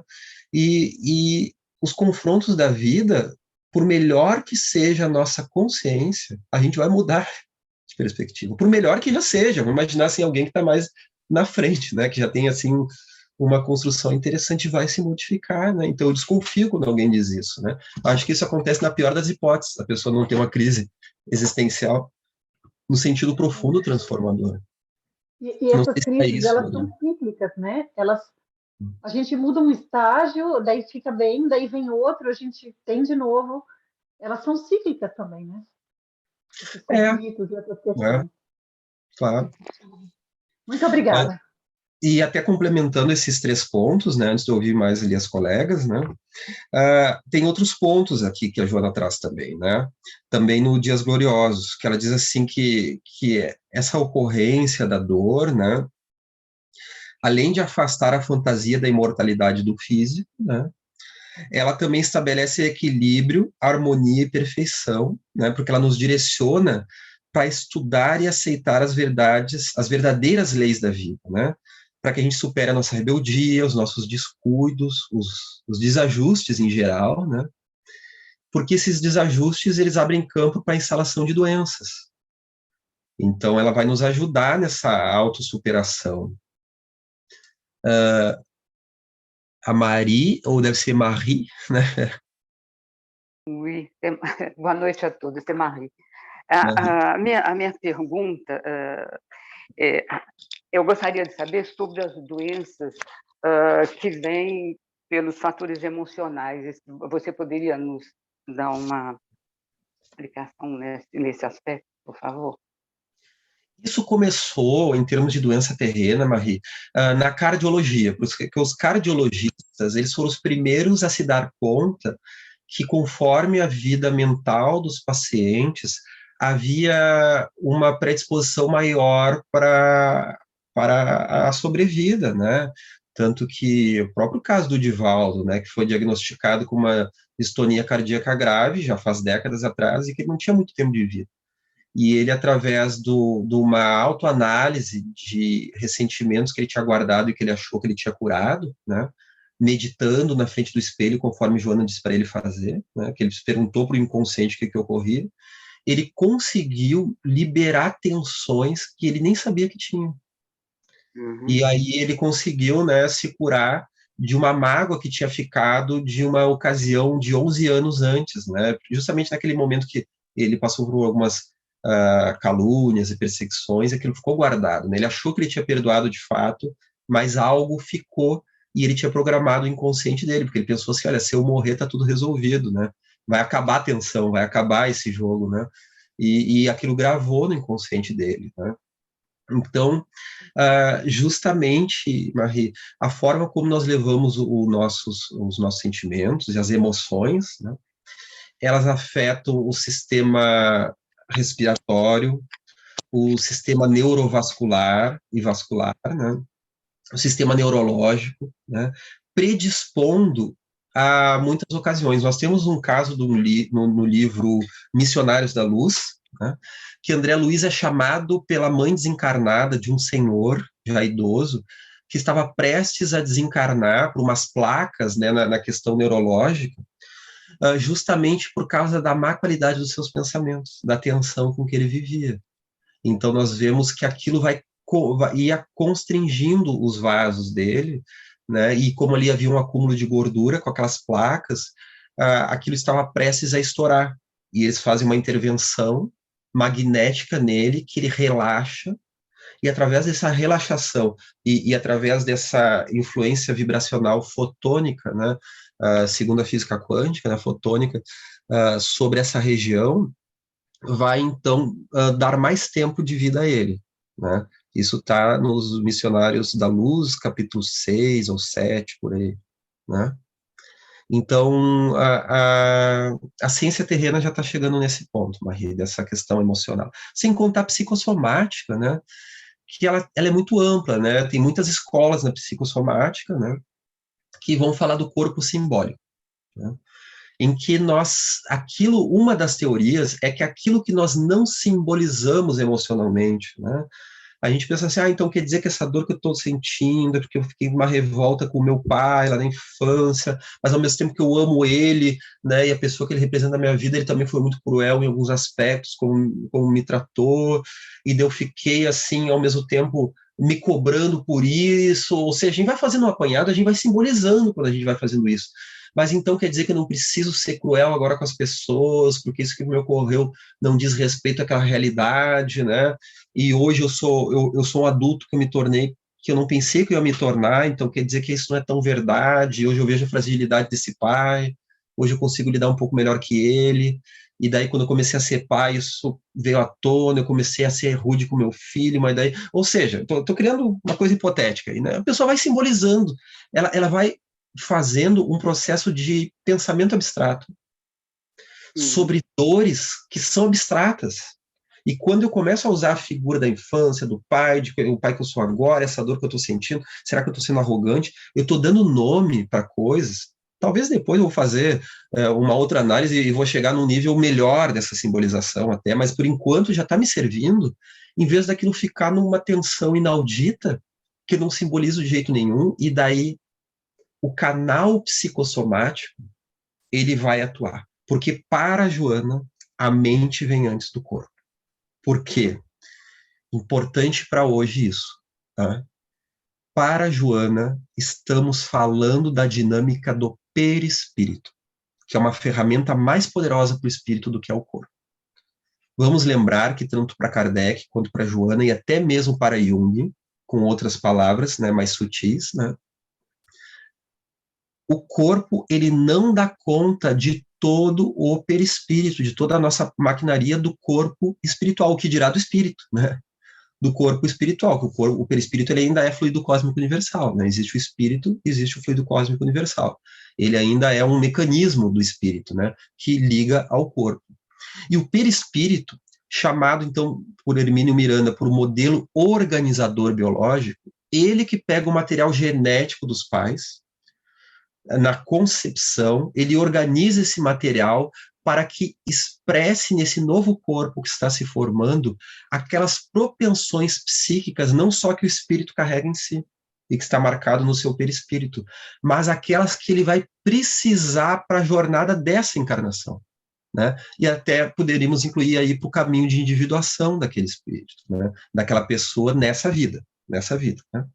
E não por acaso Joana vai chamar o perispírito de aparelho extracerebral complexo. Aparelho extracerebral complexo. Ela fala isso em 2 obras, Vida, Desafios e Soluções, e na obra Triunfo Pessoal. Esse aparelho extracerebral complexo, ele arquiva as nossas memórias e vai transformar isso em propensões vibratórias, a forma com que a gente vibra, diz respeito a essas memórias, ao que a gente pensa, não só o que ficou guardado, mas a nossa forma de pensar, a nossa forma de funcionar, emite vibração, né, ou de construção, ou de distonia. Construção emocional, energética, criativa e celular, pessoal. Porque ela influi sobre os átomos dos quais são formados as células, né? E vai, então, desarranjar essas células ou rearranjar. Lembrando que a atuação extrafísica sobre as células, como nós temos um carro vibracional, que é o duplo etérico, né? Lembrando que Kardec fala que o duplo etérico é energia animal. Quando a gente morre, o duplo etérico também é desfeito, né? Ele vai embora junto do corpo, né? Ele está ligado, nós temos o corpo, o duplo etérico e o perispírito, né? O duplo etérico é essa energia animal de magnetismo do encarnado, né? Ele interage com os nossos órgãos, os nossos centros de força, chakras, que estão ligados a glândulas, né? Nosso sistema endócrino. Ele interage, então, né? Sistema endócrino interage com os centros de força, né?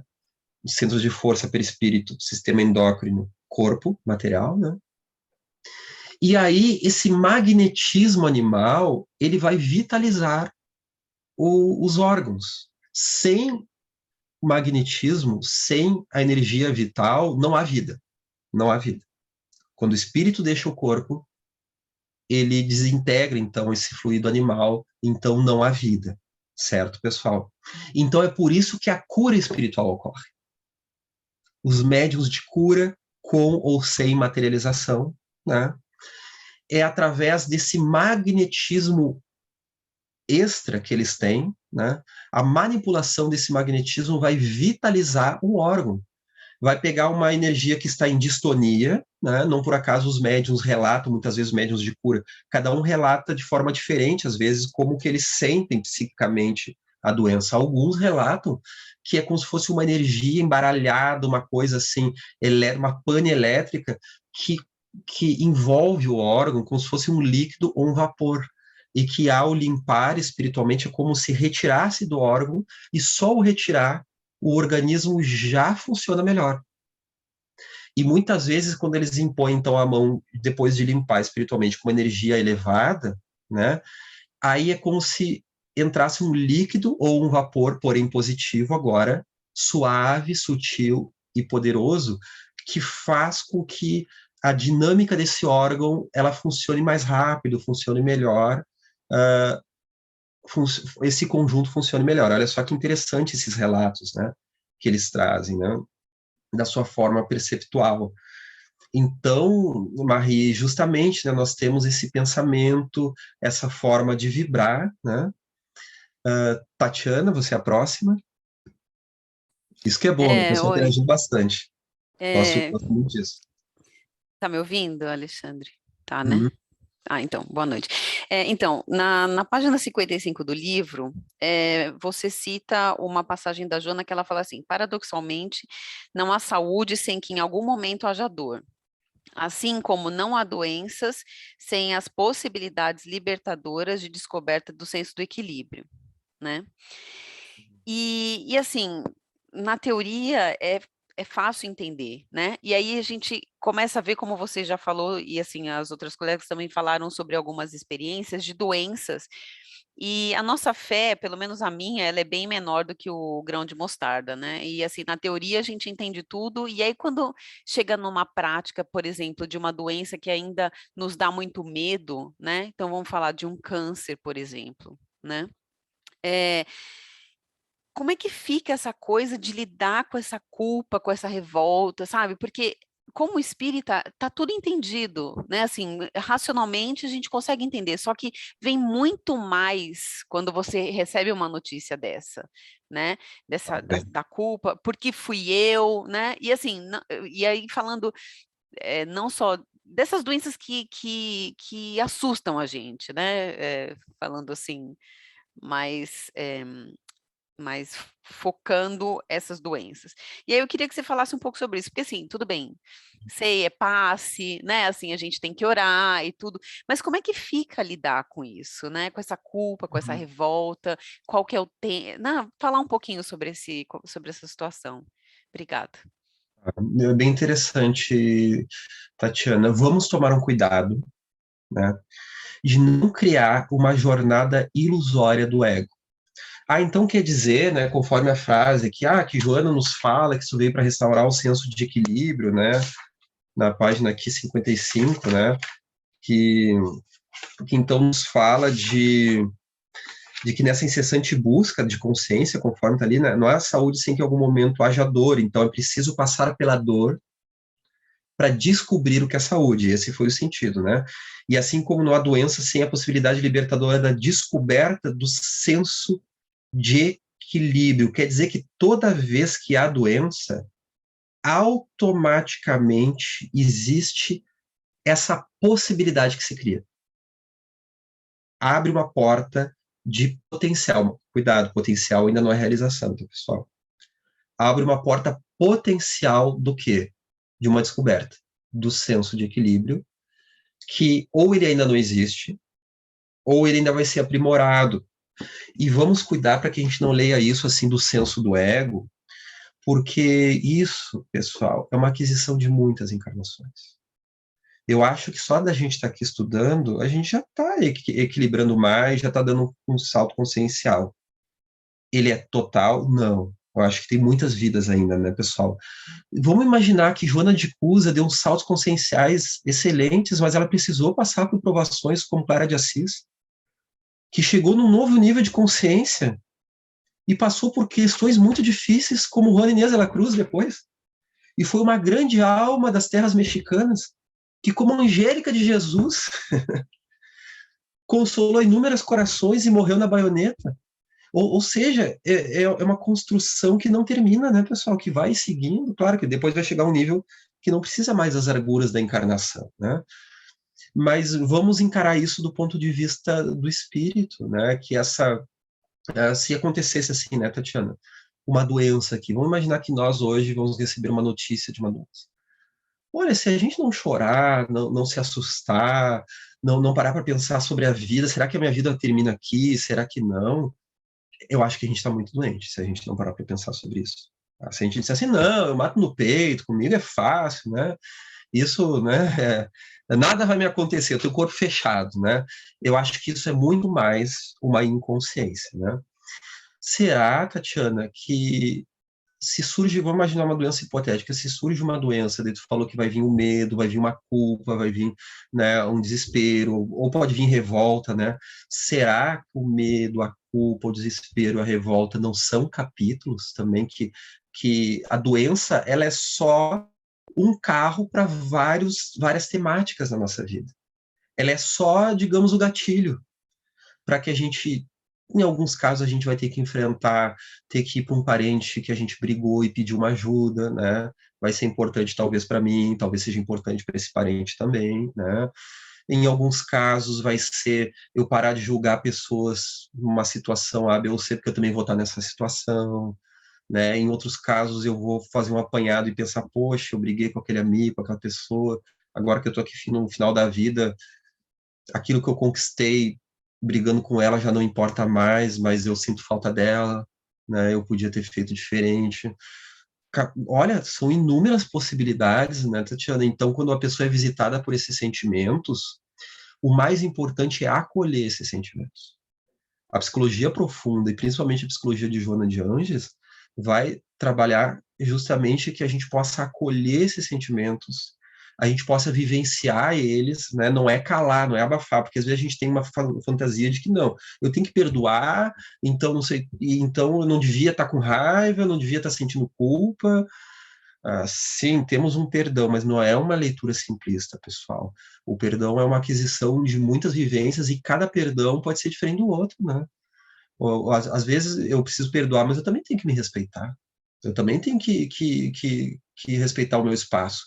Se eu engulo um perdão, né, porque eu tenho que perdoar, eu não respeitei meu espaço, eu achei que eu perdoei, porque daí eu vou estar me revoltando contra mim mesmo. E me revoltando contra mim mesmo, tem uma hora que eu vou me revoltar com o outro, de qualquer jeito, né? Mesmo que eu tente perdoar o outro, eu não consigo, né? Não que aquele esforço inicial, meio bobo, não tenha tido o seu valor, ele até pode ter tido, né? Mas aí são os nossos capítulos da vida, né, pessoal? Porque o mais importante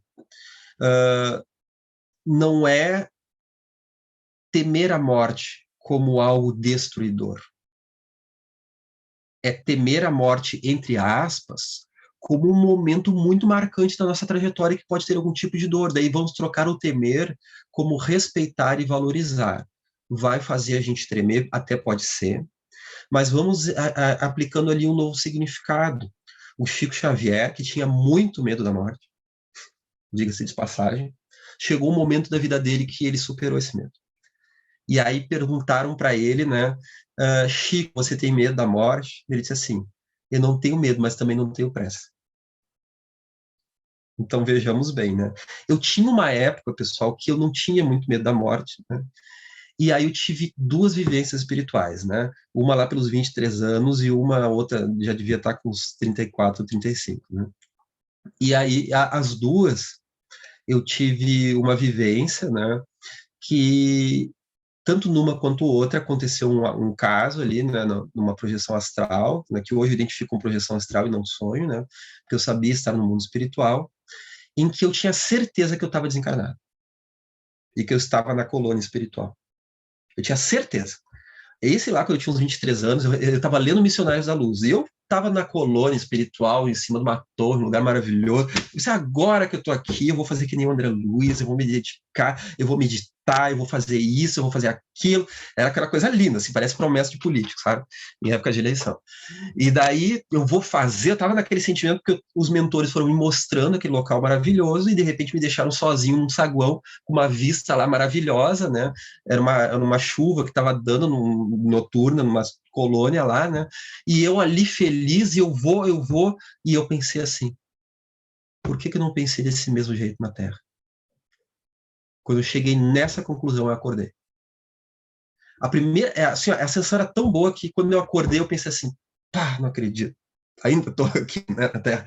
E a segunda vez que deu isso, lá pelos 34, 35 anos, né, eu também tive uma outra vivência, né, que mostrava mais ou menos como seria se eu desencarnasse, mas eu pensei que já estava acontecendo, né. E daí mostrou algumas coisas como seria, né, e daí depois, e daí no final veio uma mensagem assim, né, tinha 5 médiuns recebendo espíritos mais altos, né, então eles estavam no mundo espiritual recebendo outros espíritos e que me alertaram. Eles disseram assim, o irmão deseja o mundo espiritual com muita veemência, demais. Deseja demais a vida espiritual. Né? Eu fui alertado. Na hora eu não entendi muito bem. Eu disse, desejo mesmo, isso aí. Na hora eu não fico e teco não ligar, né? E quando eu acordei, eu só me lembro de eu segurar a coberta e dizer assim, eu não acredito. De novo. Eu ainda estou aqui. Só que com o tempo esse sentimento passou. Hoje não, hoje eu não quero, eu tenho pressa, é claro, talvez pela presença dos filhos, né, e tudo mais, eu penso, não, se eu for agora eu tô ralado, não deu tempo, parece aquelas provas que tá botando o nome, você já deve ter sonho assim, né, sonhou que tá escrevendo a prova, quando viu, o professor já tá chamando, né, diz, não, eu não acabei, deixa eu fazer a prova, pelo amor de Deus, né, então, por que eu digo isso, né, esse medo, ele é protetivo, pessoal. É que existe medo e medo. Existe o medo protetivo para a gente manter. O corpo é o carro do espírito. o sistema de manutenção do corpo, de luta e fuga, de proteção, ele deve ser respeitado para que nós pelo vias do espiritualismo, nós não nos tornemos suicidas inconscientes. O corpo é o carro do espírito. Para que o corpo existe? Para que existe um instinto? O instinto não é nosso inimigo, pessoal. Ele é um desafio, porque se ele imperar sobre o espírito é um perigo. Ele deve estar a serviço do nosso livre-arbítrio, da nossa consciência. Porque ele, bem utilizado, ele preserva o corpo. E o corpo é o carro do espírito para a manutenção da encarnação. Que a encarnação é uma cirurgia profunda do espírito. Então, saúde e doença é também uma perspectiva da gente entender qual o significado da vida. Se a gente entende que a vida é uma vida orgânica, a gente até pode ser pessoas boas, altruístas e fazer o bem, mas isso pode não ser suficiente para nós, né, pessoal? Porque vai ser uma hora que o desespero, a vontade de competir com o outro, né? Quem é que não passou por aquela experiência de ter uma mesinha cheia de cachorro-quente na festinha, tá todo mundo se desesperando para pegar? Não, pode ir na frente, eu não tenho ansiedade. Não tem até começar a faltar o cachorrinho. Quando a gente vê que só tem mais um ou dois, vai ver se não vai ser o primeiro a cotovelar o outro, né? E correr na frente para pegar aquele cachorrinho, ou um negrinho, um branquinho, né? Quem é que nunca passou por isso, né, pessoal? Com aquele ímpeto, né? A gente está tranquilo, o monge dura só até começar a escassear, né, o salgadinho. Então, pessoal, mas a vida espiritual, essa outra perspectiva, vai nos trazer, e eu vou segurar um pouquinho, tá, Maria e Gustavo? Já vou escutar vocês, mas tem alguns elementos aqui que eu tenho que trazer, né? Ela vai nos trazer uma nova perspectiva, um novo significado sobre o sofrer. Joana de Ângeles, no livro Ser Consciente, isso eu não coloquei no capítulo, né? Ela vai trazer que o sofrimento do bruto agora não no sentido pejorativo, tá, pessoal? Mas a alma que quer ser embrutecida, tá? Mais nesse sentido. O sofrimento do bruto, ele é muito pior e mais doloroso do que o sofrimento do santo e do esteta. Ela usa essas palavras, do santo, do esteta, daquele que está buscando se aprimorar. Porque enquanto um é marcado pela dor da revolta, ou seja, uma dor duplicada, a do outro é uma dor cheia de significado, que se transforma em benesse e trabalho para o próximo. Né? Ela vai trazer isso no livro O Ser Consciente, tá, pessoal? Isso eu não citei nesse capítulo. Porque essa dor do bruto, essa dor embrutecida que gera mais revolta e mais atitudes violentas, né? Ou mais atitudes egoístas, mais atitudes que depredam o bem público, mais atitudes, então, que vai enfrentar o inimigo para tentar salvar o amigo, né? Que vai, de alguma forma, odiar, que vai detestar, que vai criar mecanismos que vão perdurar no tempo, no espaço e até a morte, além da morte e em outras encarnações. É aquilo que no livro Plenitude, isso eu também não coloquei no livro aqui, no livro Plenitude ela vai nos falar sobre, diante dos diversos tipos de dor, tem a dor da dor, o sofrimento, né, que gera sofrimento. Por quê? Porque é o sofrimento da doença, vamos imaginar assim, é um caso, né, uma hipótese, e o sofrimento de como eu lido com o sofrimento. Então, eu entro em sofrimento porque eu vou estar em sofrimento. Então, por exemplo, pode ter o sofrimento hoje à noite que eu quero tomar banho e imagina aí que acabou o gás, né? E há o sofrimento da revolta que eu entro porque acabou o gás. Então, eu aumento esse sofrimento. Então, a minha forma de interpretar o sofrimento, vamos lembrar, distúrbio profundo do campo pensante, como falamos antes. A forma como eu enfrento o sofrimento, esse é o pulo do gato. Esse é o pulo do gato, né, pessoal?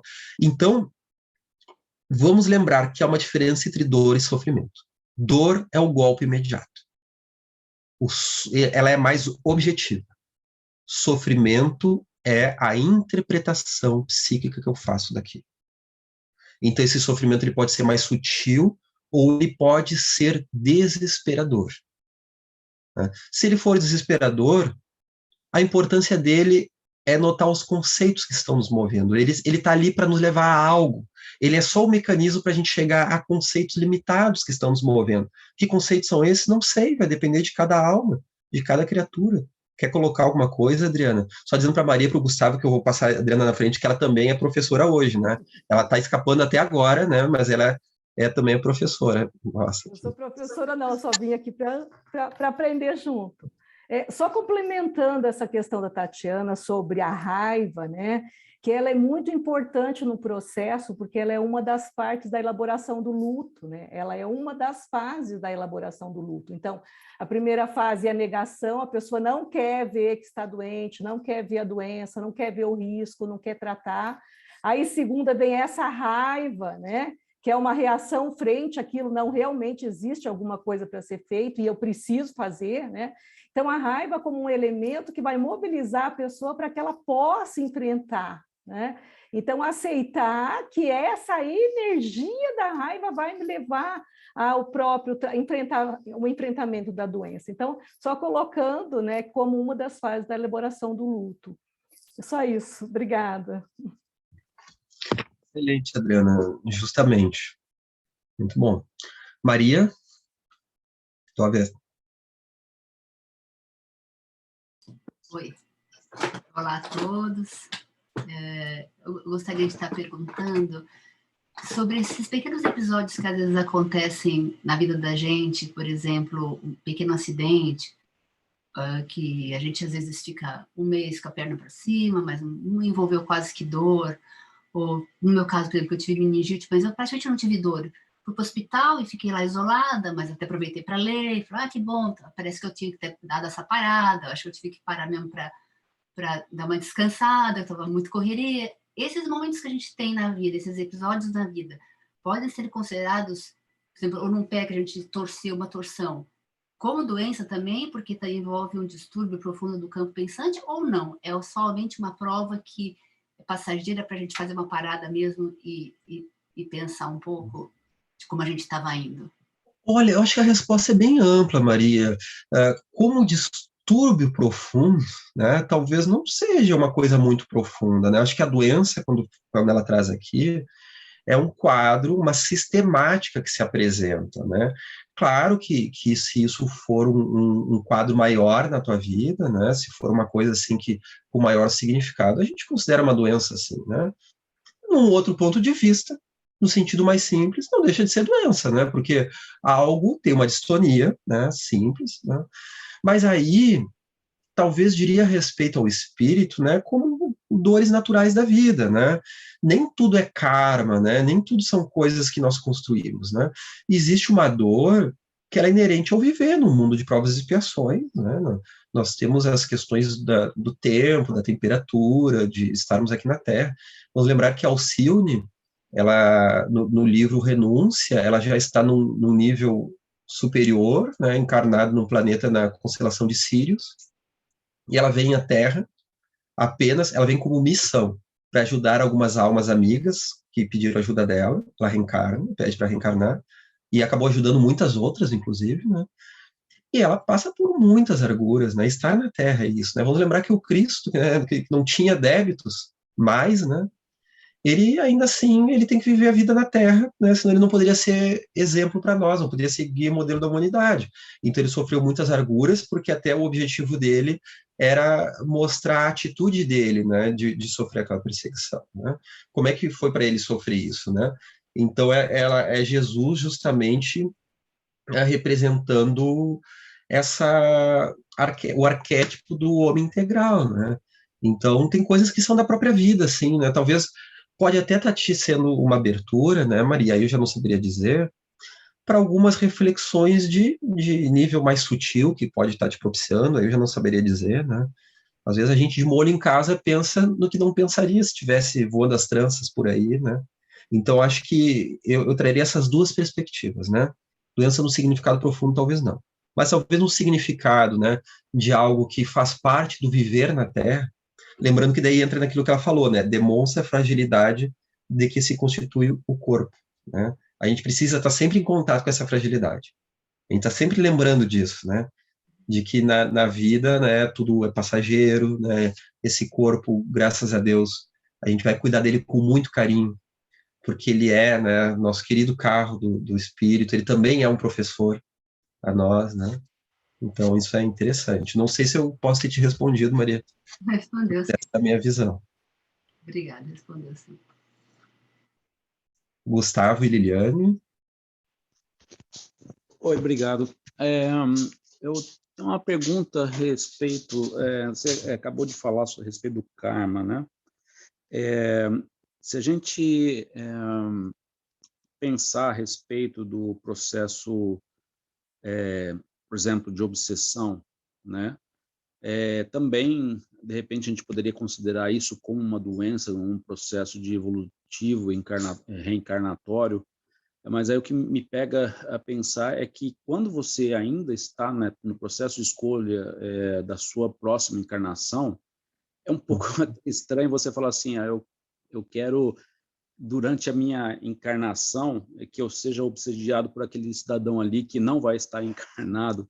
É claro que a gente também tem os obsessores vamos falar, de oportunidade, né, que mesmo sem conhecer a gente, às vezes precisam de, sei lá, de ajuda e acabam se atendo a gente, mas em cima dos próprios processos de doença que a gente sofre, né, por exemplo, né, como você estava dizendo, o seu irmão, né, que estava totalmente paralisado, ele não está também livre de um obsessor, alguma coisa assim. Você poderia comentar alguma coisa a respeito? Na verdade, meu irmão não ficou totalmente paralisado, né? A do Shane, ele fica na cadeira de rodas e vai perdendo a força do corpo, né? A distrofia muscular do Shane vai perdendo a força do corpo, de repente e a parte fatal é quando a força cardíaca ou respiratória, ela não dá conta, então, do organismo. Quem ficou totalmente imóvel foi aquele personagem do filme que eu comentei, né? O Escafandro e a Borboleta. O filme é até premiado, né? Um filme francês, se eu não me engano, e vale a pena, tá, pessoal? Tu falou assim, a pessoa não escolhe, né? Eu quero ser obsediado por aquele espírito. Olha, pessoal, escolhe. Sabe por quê? Vocês vão ver que isso já está no conhecimento espírita de vocês, tá? A gente só às vezes não ligou um ponto ao outro, tá? Obsessão espiritual é elemento da vida. É um dos elementos da vida. A gente tem elemento biológico, elemento social, né? A gente tem questões familiares, questões psicológicas que nos envolvem, e as questões vibratórias, as trocas vibratórias felizes ou infelizes são inerentes à vida. E no mundo que a gente está, tirando que alguém aqui seja um espírito missionário, ainda assim também vai ter que lidar com os contras, né? A obsessão, né? Como os jovens falam, lá vem os contras, né? Vai ter que lidar com os contras, né? Estar no mundo de provas e expiações, esse choque vibratório faz parte da vida. Lembrando que a obsessão simples, a influenciação simples, é o primeiro nível da obsessão, e depois há fascinação e subjugação, níveis mais profundos, né? Então, são elementos da vida, essa troca vibratória. E que vão se adicionar a forças internas e externas, elas dialogam tanto com as internas quanto questões externas, que o self, quando mergulha na carne e manifesta um ego, que é a nossa personalidade atual, ele precisa, Joana vai nos dizer que a reencarnação é o mergulho do self no mundo de experiências. E ele precisa dessas experiências para se realizar como self, para sair, né, do casulo e viver e virar, entre aspas, a árvore portentosa, a sua potencialidade espiritual, né? E ele vai lidar com inúmeros vetores de força, inúmeras forças que ele vai ter que aprender a lidar com forças externas e internas. Jung vai nos dizer que se não fosse o atrito, não há a dinâmica psíquica, porque a nossa libido, energia psíquica, né, libido, não é energia sexual, como ficou na psicanálise conhecida para Joana de Anjos, libido é a energia psíquica, tá, pessoal?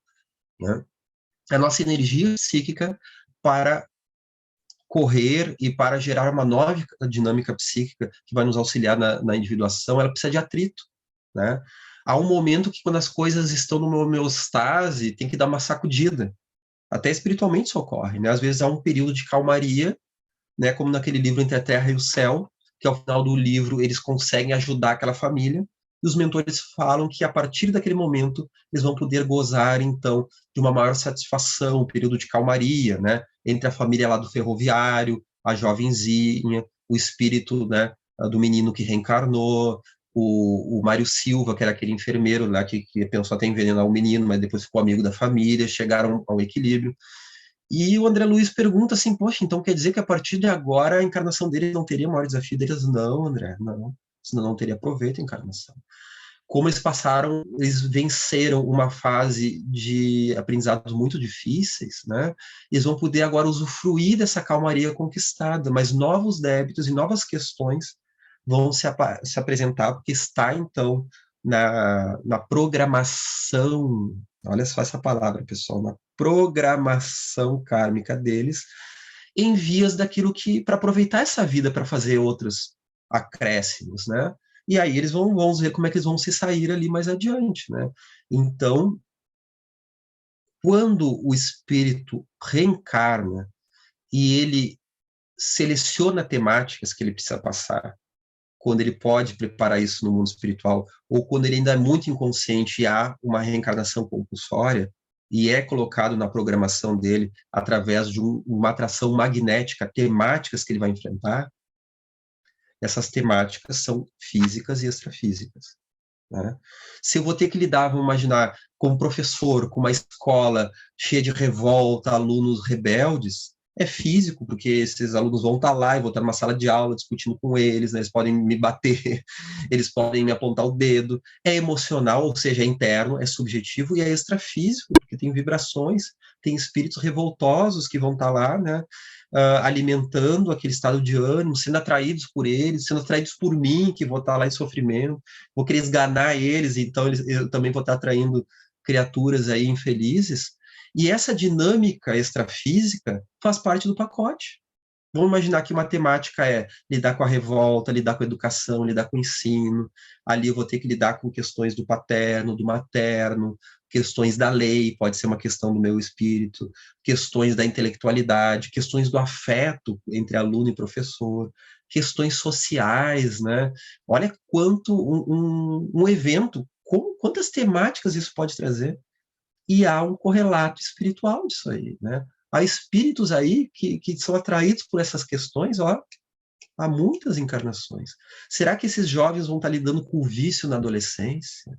Com a sexualidade que aflora? Pode ser temáticas que vão se apresentar. Olha como é um campo rico. E cada vez que a gente dá um passo nessas temáticas, olha que libertador que é, né? A gente vai estar lidando, por isso que Joana fala do amor, né, como um mecanismo que vai lidar com forças sutis poderosíssimas. Porque, como nós falamos, o perispírito é um elemento central. Aí, a mente e o perispírito são elementos centrais na saúde integral de Joana de Ângeles.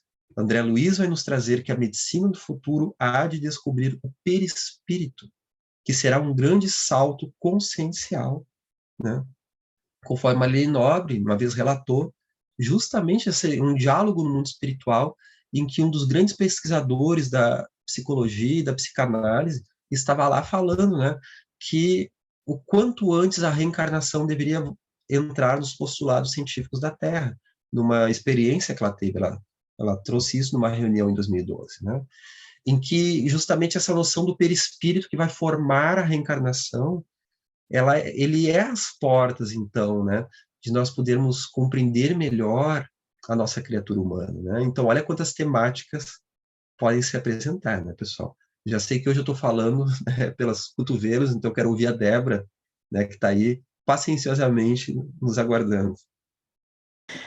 Que é isso, boa noite, boa tarde a todos. Acho que era um pouco nesse sentido, assim, Alexandre, que eu estava pensando, né? Depois desse estudo do capítulo de hoje, né, fica muito claro, assim, a preponderância da mente e do espírito. Nem sei se é da mente ou do espírito, me corrija se eu estiver colocando errado, se é de um ou do outro, se eu posso colocar os dois como sendo sinônimos, mas eu fico pensando, se é uma questão vibracional, né, que tem a ver com a nossa capacidade vibratória do meu espírito, do nosso espírito, eu fico pensando como é que eu posso elevar meus pensamentos e sentimentos, porque não é uma coisa egóica, né? Então, assim, eu fico pensando também, assim, na parte da profilaxia, que a gente trabalha aqui muito com prevenção, né, na Terra. Eu fico pensando, tá, como é que eu posso, então, prevenir a questão espiritual? Porque eu posso até ter controle sobre acompanhar um pouco ter consciência sobre o que eu estou pensando ou sentindo, mas aí alterar o que eu estou pensando, escolher o que eu penso, aí eu me pergunto, será que eu consigo já? E aí entra essa questão que você estava falando da sintonia, né, das obsessões, e aí eu me perco. Aí eu realmente não sei nem por onde começar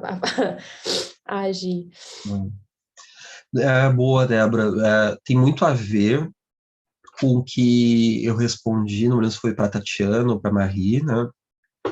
Para a gente cuidar com a perspectiva do ego, achar que vai dominar todos esses processos, né?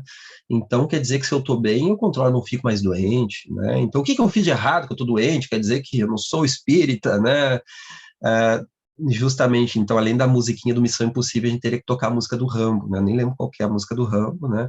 Você lembra do soldadinho Rambo, né? Aquele que é jogado de cima do avião no Vietnã com uma faquinha e nem mochila ele tem, né? É jogado com uma faca e até nem camiseta eu acho que ele tem, né?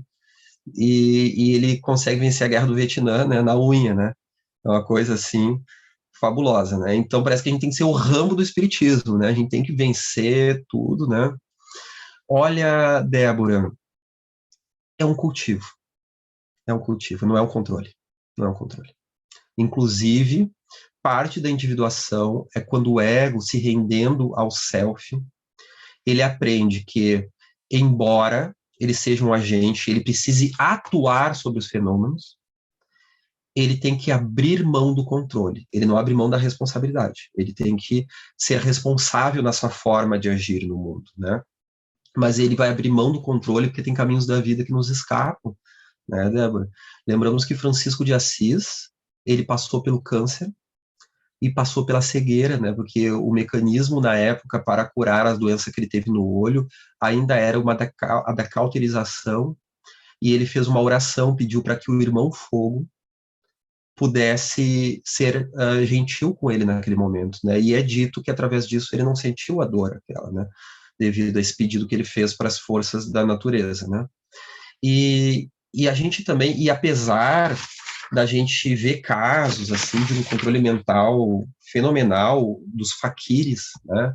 Por exemplo, há aquele estudo da meditação Tummo, lá entre os monges budistas tibetanos, em que eles vão meditar só com uma camisetinha, né, molhada no frio, no gelo, e eles conseguem elevar a temperatura corporal ao ponto de secar a toalha molhada, só com uma toalha molhada, né? E eles colocam câmera de calor, né? Isso está documentado, foi estudado por Harvard, se eu não me engano, né? Com câmera de calor e mostra que eles esquentam, apesar disso existir em algum nível, não é disso que a gente está falando, tá? Não é disso. É o que eu vou cultivar, é mais isso, Débora, o que eu vou cultivar? Será que eu vou cultivar um pensamento sadio, um pensamento equilibrado? Que nem eu falei, às vezes a gente pode estar com uma doença terrível, que todo mundo cura, menos a gente, parece. Mas a gente já está vibrando, né, e que a gente chora, né, pessoal, e em vez de, e gradualmente a gente vai aos poucos essa lágrima revolta, com o passar do tempo, ela vai se transformando na lágrima reflexão, na lágrima oração, né? Na lágrima um novo insight diante da importância da vida. E a gente vai então, se transformando através disso, e daqui a pouco é capaz da gente estar mais saudável do que aqueles que têm a doença.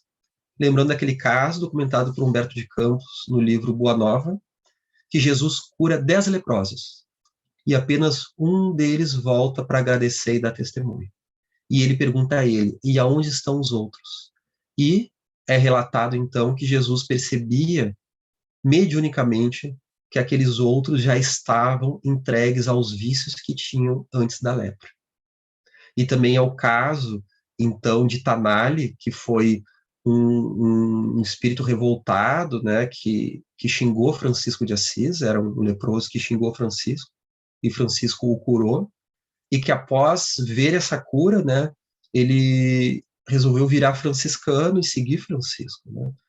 E Tanali, que tinha sido incendiário em vidas passadas, né, ele evoluiu muito como monge franciscano e discípulo de Francisco de Assis, mas ele viu que a revolta no coração dele ainda era tanta que ele pediu a Francisco para voltar a ter a lepra. Ele fez uma oração e ele voltou a ter a lepra, porque ele identificou daquela forma, que talvez para ele fosse um mecanismo que ia ser mais rápido, que ia ser mais profundo para ele, né?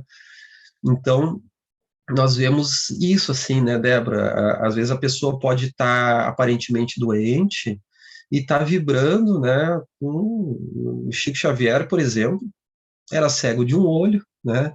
Ele tinha um pulmão a menos, porque o pulmão, ele, como criança, trabalhando nas fábricas de tecido, então ele intoxicou, né, respirou tecido e perdeu a função de um pulmão, né? Ele tinha uma catarata de um olho, então quando tinha aquele padre lá que era contra ele, uma vez o padre ficou olhando para ele fixamente e o Emmanuel disse assim: cuida, Chico, ele está tentando lhe hipnotizar. E dele disse assim: não se preocupe, Emmanuel, porque entre eu e ele existe uma catarata.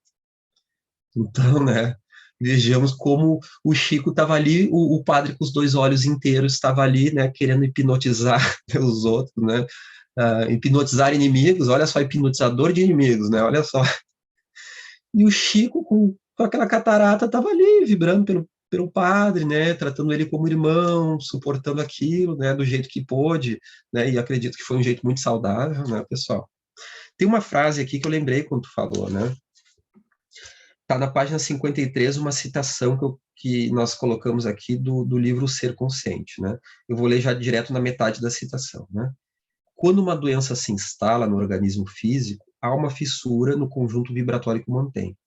A mente, então, deve ser acionada de imediato para corrigir tal distúrbio de modo a propiciar-se à saúde.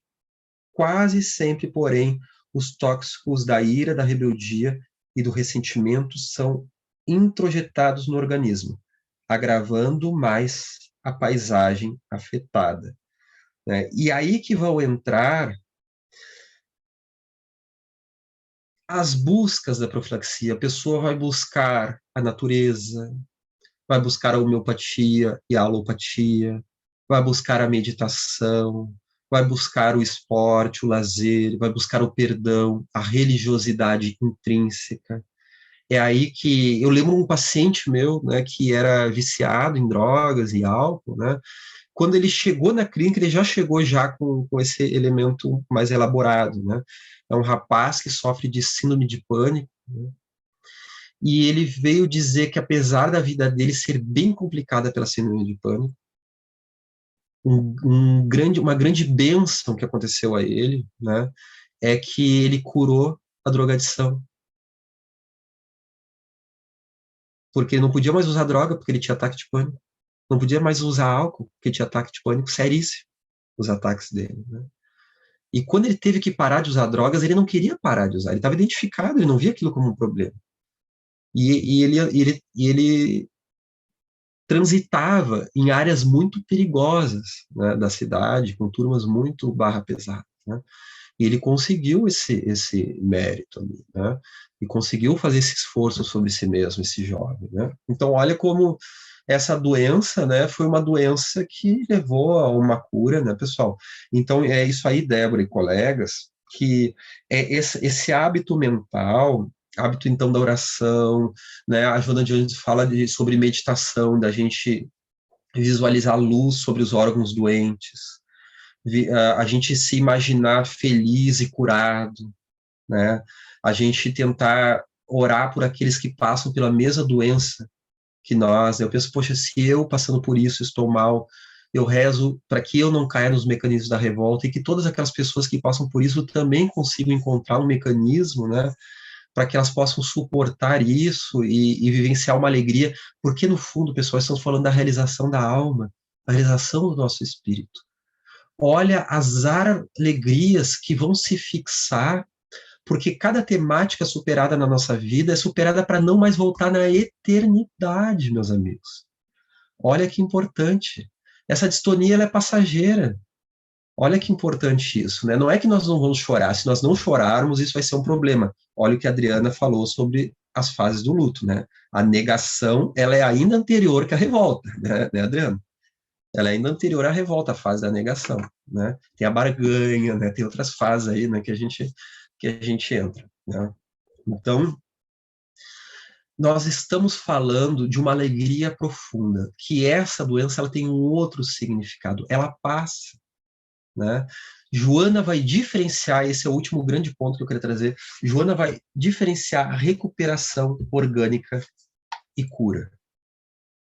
Recuperação orgânica é quando passa a doença no corpo. Será que foi a cura do espírito? Tem casos que sim, tem casos que não. A cura é a nova aquisição do espírito. É a nova perspectiva. O novo ponto de vista. Não só o meu irmão, para mim, pessoalmente, foi um caso, né, de as manifestações que ele já teve de imensa felicidade, né, de que ele deu um salto consciencial enorme, né. O trajeto dele foi através da doença, talvez cada pessoa vai ter a sua temática, né. Como eu lembro daquela experiência que Divaldo já relatou inúmeras vezes, de que, você já deve ter ouvido ele contar isso, né, ele quando jovenzinho estava dando passe, ele brinca assim que ele andava com as mãos assim, né, tanto que ele queria dar passe o tempo inteiro, né, e uma senhora pede que dê passe no marido que estava muito doente. Ele dá o passe no marido, né, vai lá na casa dela, dá o passe no marido, e ela diz assim, Divaldo, pergunte para o doutor Bezerra se meu marido vai se curar. Daí ele pergunta, e ele diz o seguinte, olha, minha senhora, Bezerra de Menezes está me dizendo que seu marido logo, logo estará curado. Alguns dias depois, ele está na rua e ela está muito brava. Ela diz, Divaldo, tu me disse que ele ia ficar curado, meu marido morreu no dia seguinte. E ele ficou consternado, né? E daí, quando ele foi para casa, consternado, ele se concentrou, mediunizou, dialogou com o Bezerra e disse, Bezerra, tu não disse que ele ia estar curado, o sujeito morreu? Pois é, agora ele está curado. Então, ele estava bem no mundo espiritual. Mas tem gente, pessoal, tem gente que desencarna e não fica curado. Tá? Tem gente que desencarna e não fica curado, porque não é a doença, pessoal. Não é a doença. Ela é mecanismo para algo. O que é esse algo? A tomada de consciência, mudança de perspectiva, reflexionar sobre a fragilidade do corpo, buscar as verdadeiras fontes da saúde, o perdão, aquilo que Joana de Angelis chama, pessoal, das meta-necessidades, necessidades além, necessidades da alma, né? Não são agora as do corpo, do instinto, é da alma, né? O perdão, as virtudes superiores, a paciência, a tolerância, né? São palavras simples, mas olha, pessoal, são construções de muitas vidas, são coisas muito profundas, né? Muito complexas na sua maravilha, na sua beleza e na sua potência para a nossa alma, né? Então, meta-necessidades não deixam de ser necessidades. Então, meus amigos, isso tudo são as ferramentas que nós vamos buscar nessa jornada, como nós falamos antes, naquilo que é falado na psicologia junguiana, né, muito isso, né, na nossa ferida iniciática, né, a minha foi a do meu irmão, uma delas, né, foi a ferida iniciática que me fez, de alguma forma, buscar recursos naquilo que seria o caminho do curador ferido, né, que nós somos como psicoterapeutas, até o médium também, né, consolando corações, ajudando, não deixa de ser a trajetória do curador ferido, né, tem a sua ferida e busca curar, só é capaz de curar porque tem uma ferida, né, só quem passa por uma ferida é capaz de curar, conforme Jung traz, né. Então, meus amigos, espero que tenha sido tão prazeroso a todos, encarnados e desencarnados, como foi prazeroso para nós. É uma alegria estar aqui com vocês, né? Claro que fico em dívida, porque o tema é muito mais profundo, né? Porque Joana realmente é uma verdadeira mestra da alma, e esse esforço aqui de juntar, fazer um apanhado através da obra dela para escrever esse capítulo, para mim foi uma grande alegria, né? E claro que estudar aqui, reler o capítulo, reler as obras dela, para organizar esse encontro aqui com vocês, é um jeito de se aprofundar no assunto, para mim foi muito importante, pessoal. E eu oro para que nós estejamos, todos nós, conquistando aquela saúde profunda, que é a saúde da alma, né, do espírito, porque essa sim os ladrões não roubam. Essa vai se adicionando à nossa trajetória para nunca mais sair, meus amigos. Porque como diz Joana, né, isso aparece até no livro, no filme do Divaldo, esse trecho é salientado, né, a nossa luta nunca é e nunca foi a luta contra o outro, né, é de nós conosco mesmo, né? Então essa perspectiva, ela é libertadora. É isso aí então, Fabrício, colegas, Adriana e pessoal que interagiu e que também ficou escutando. Esse é o nosso contributo para hoje.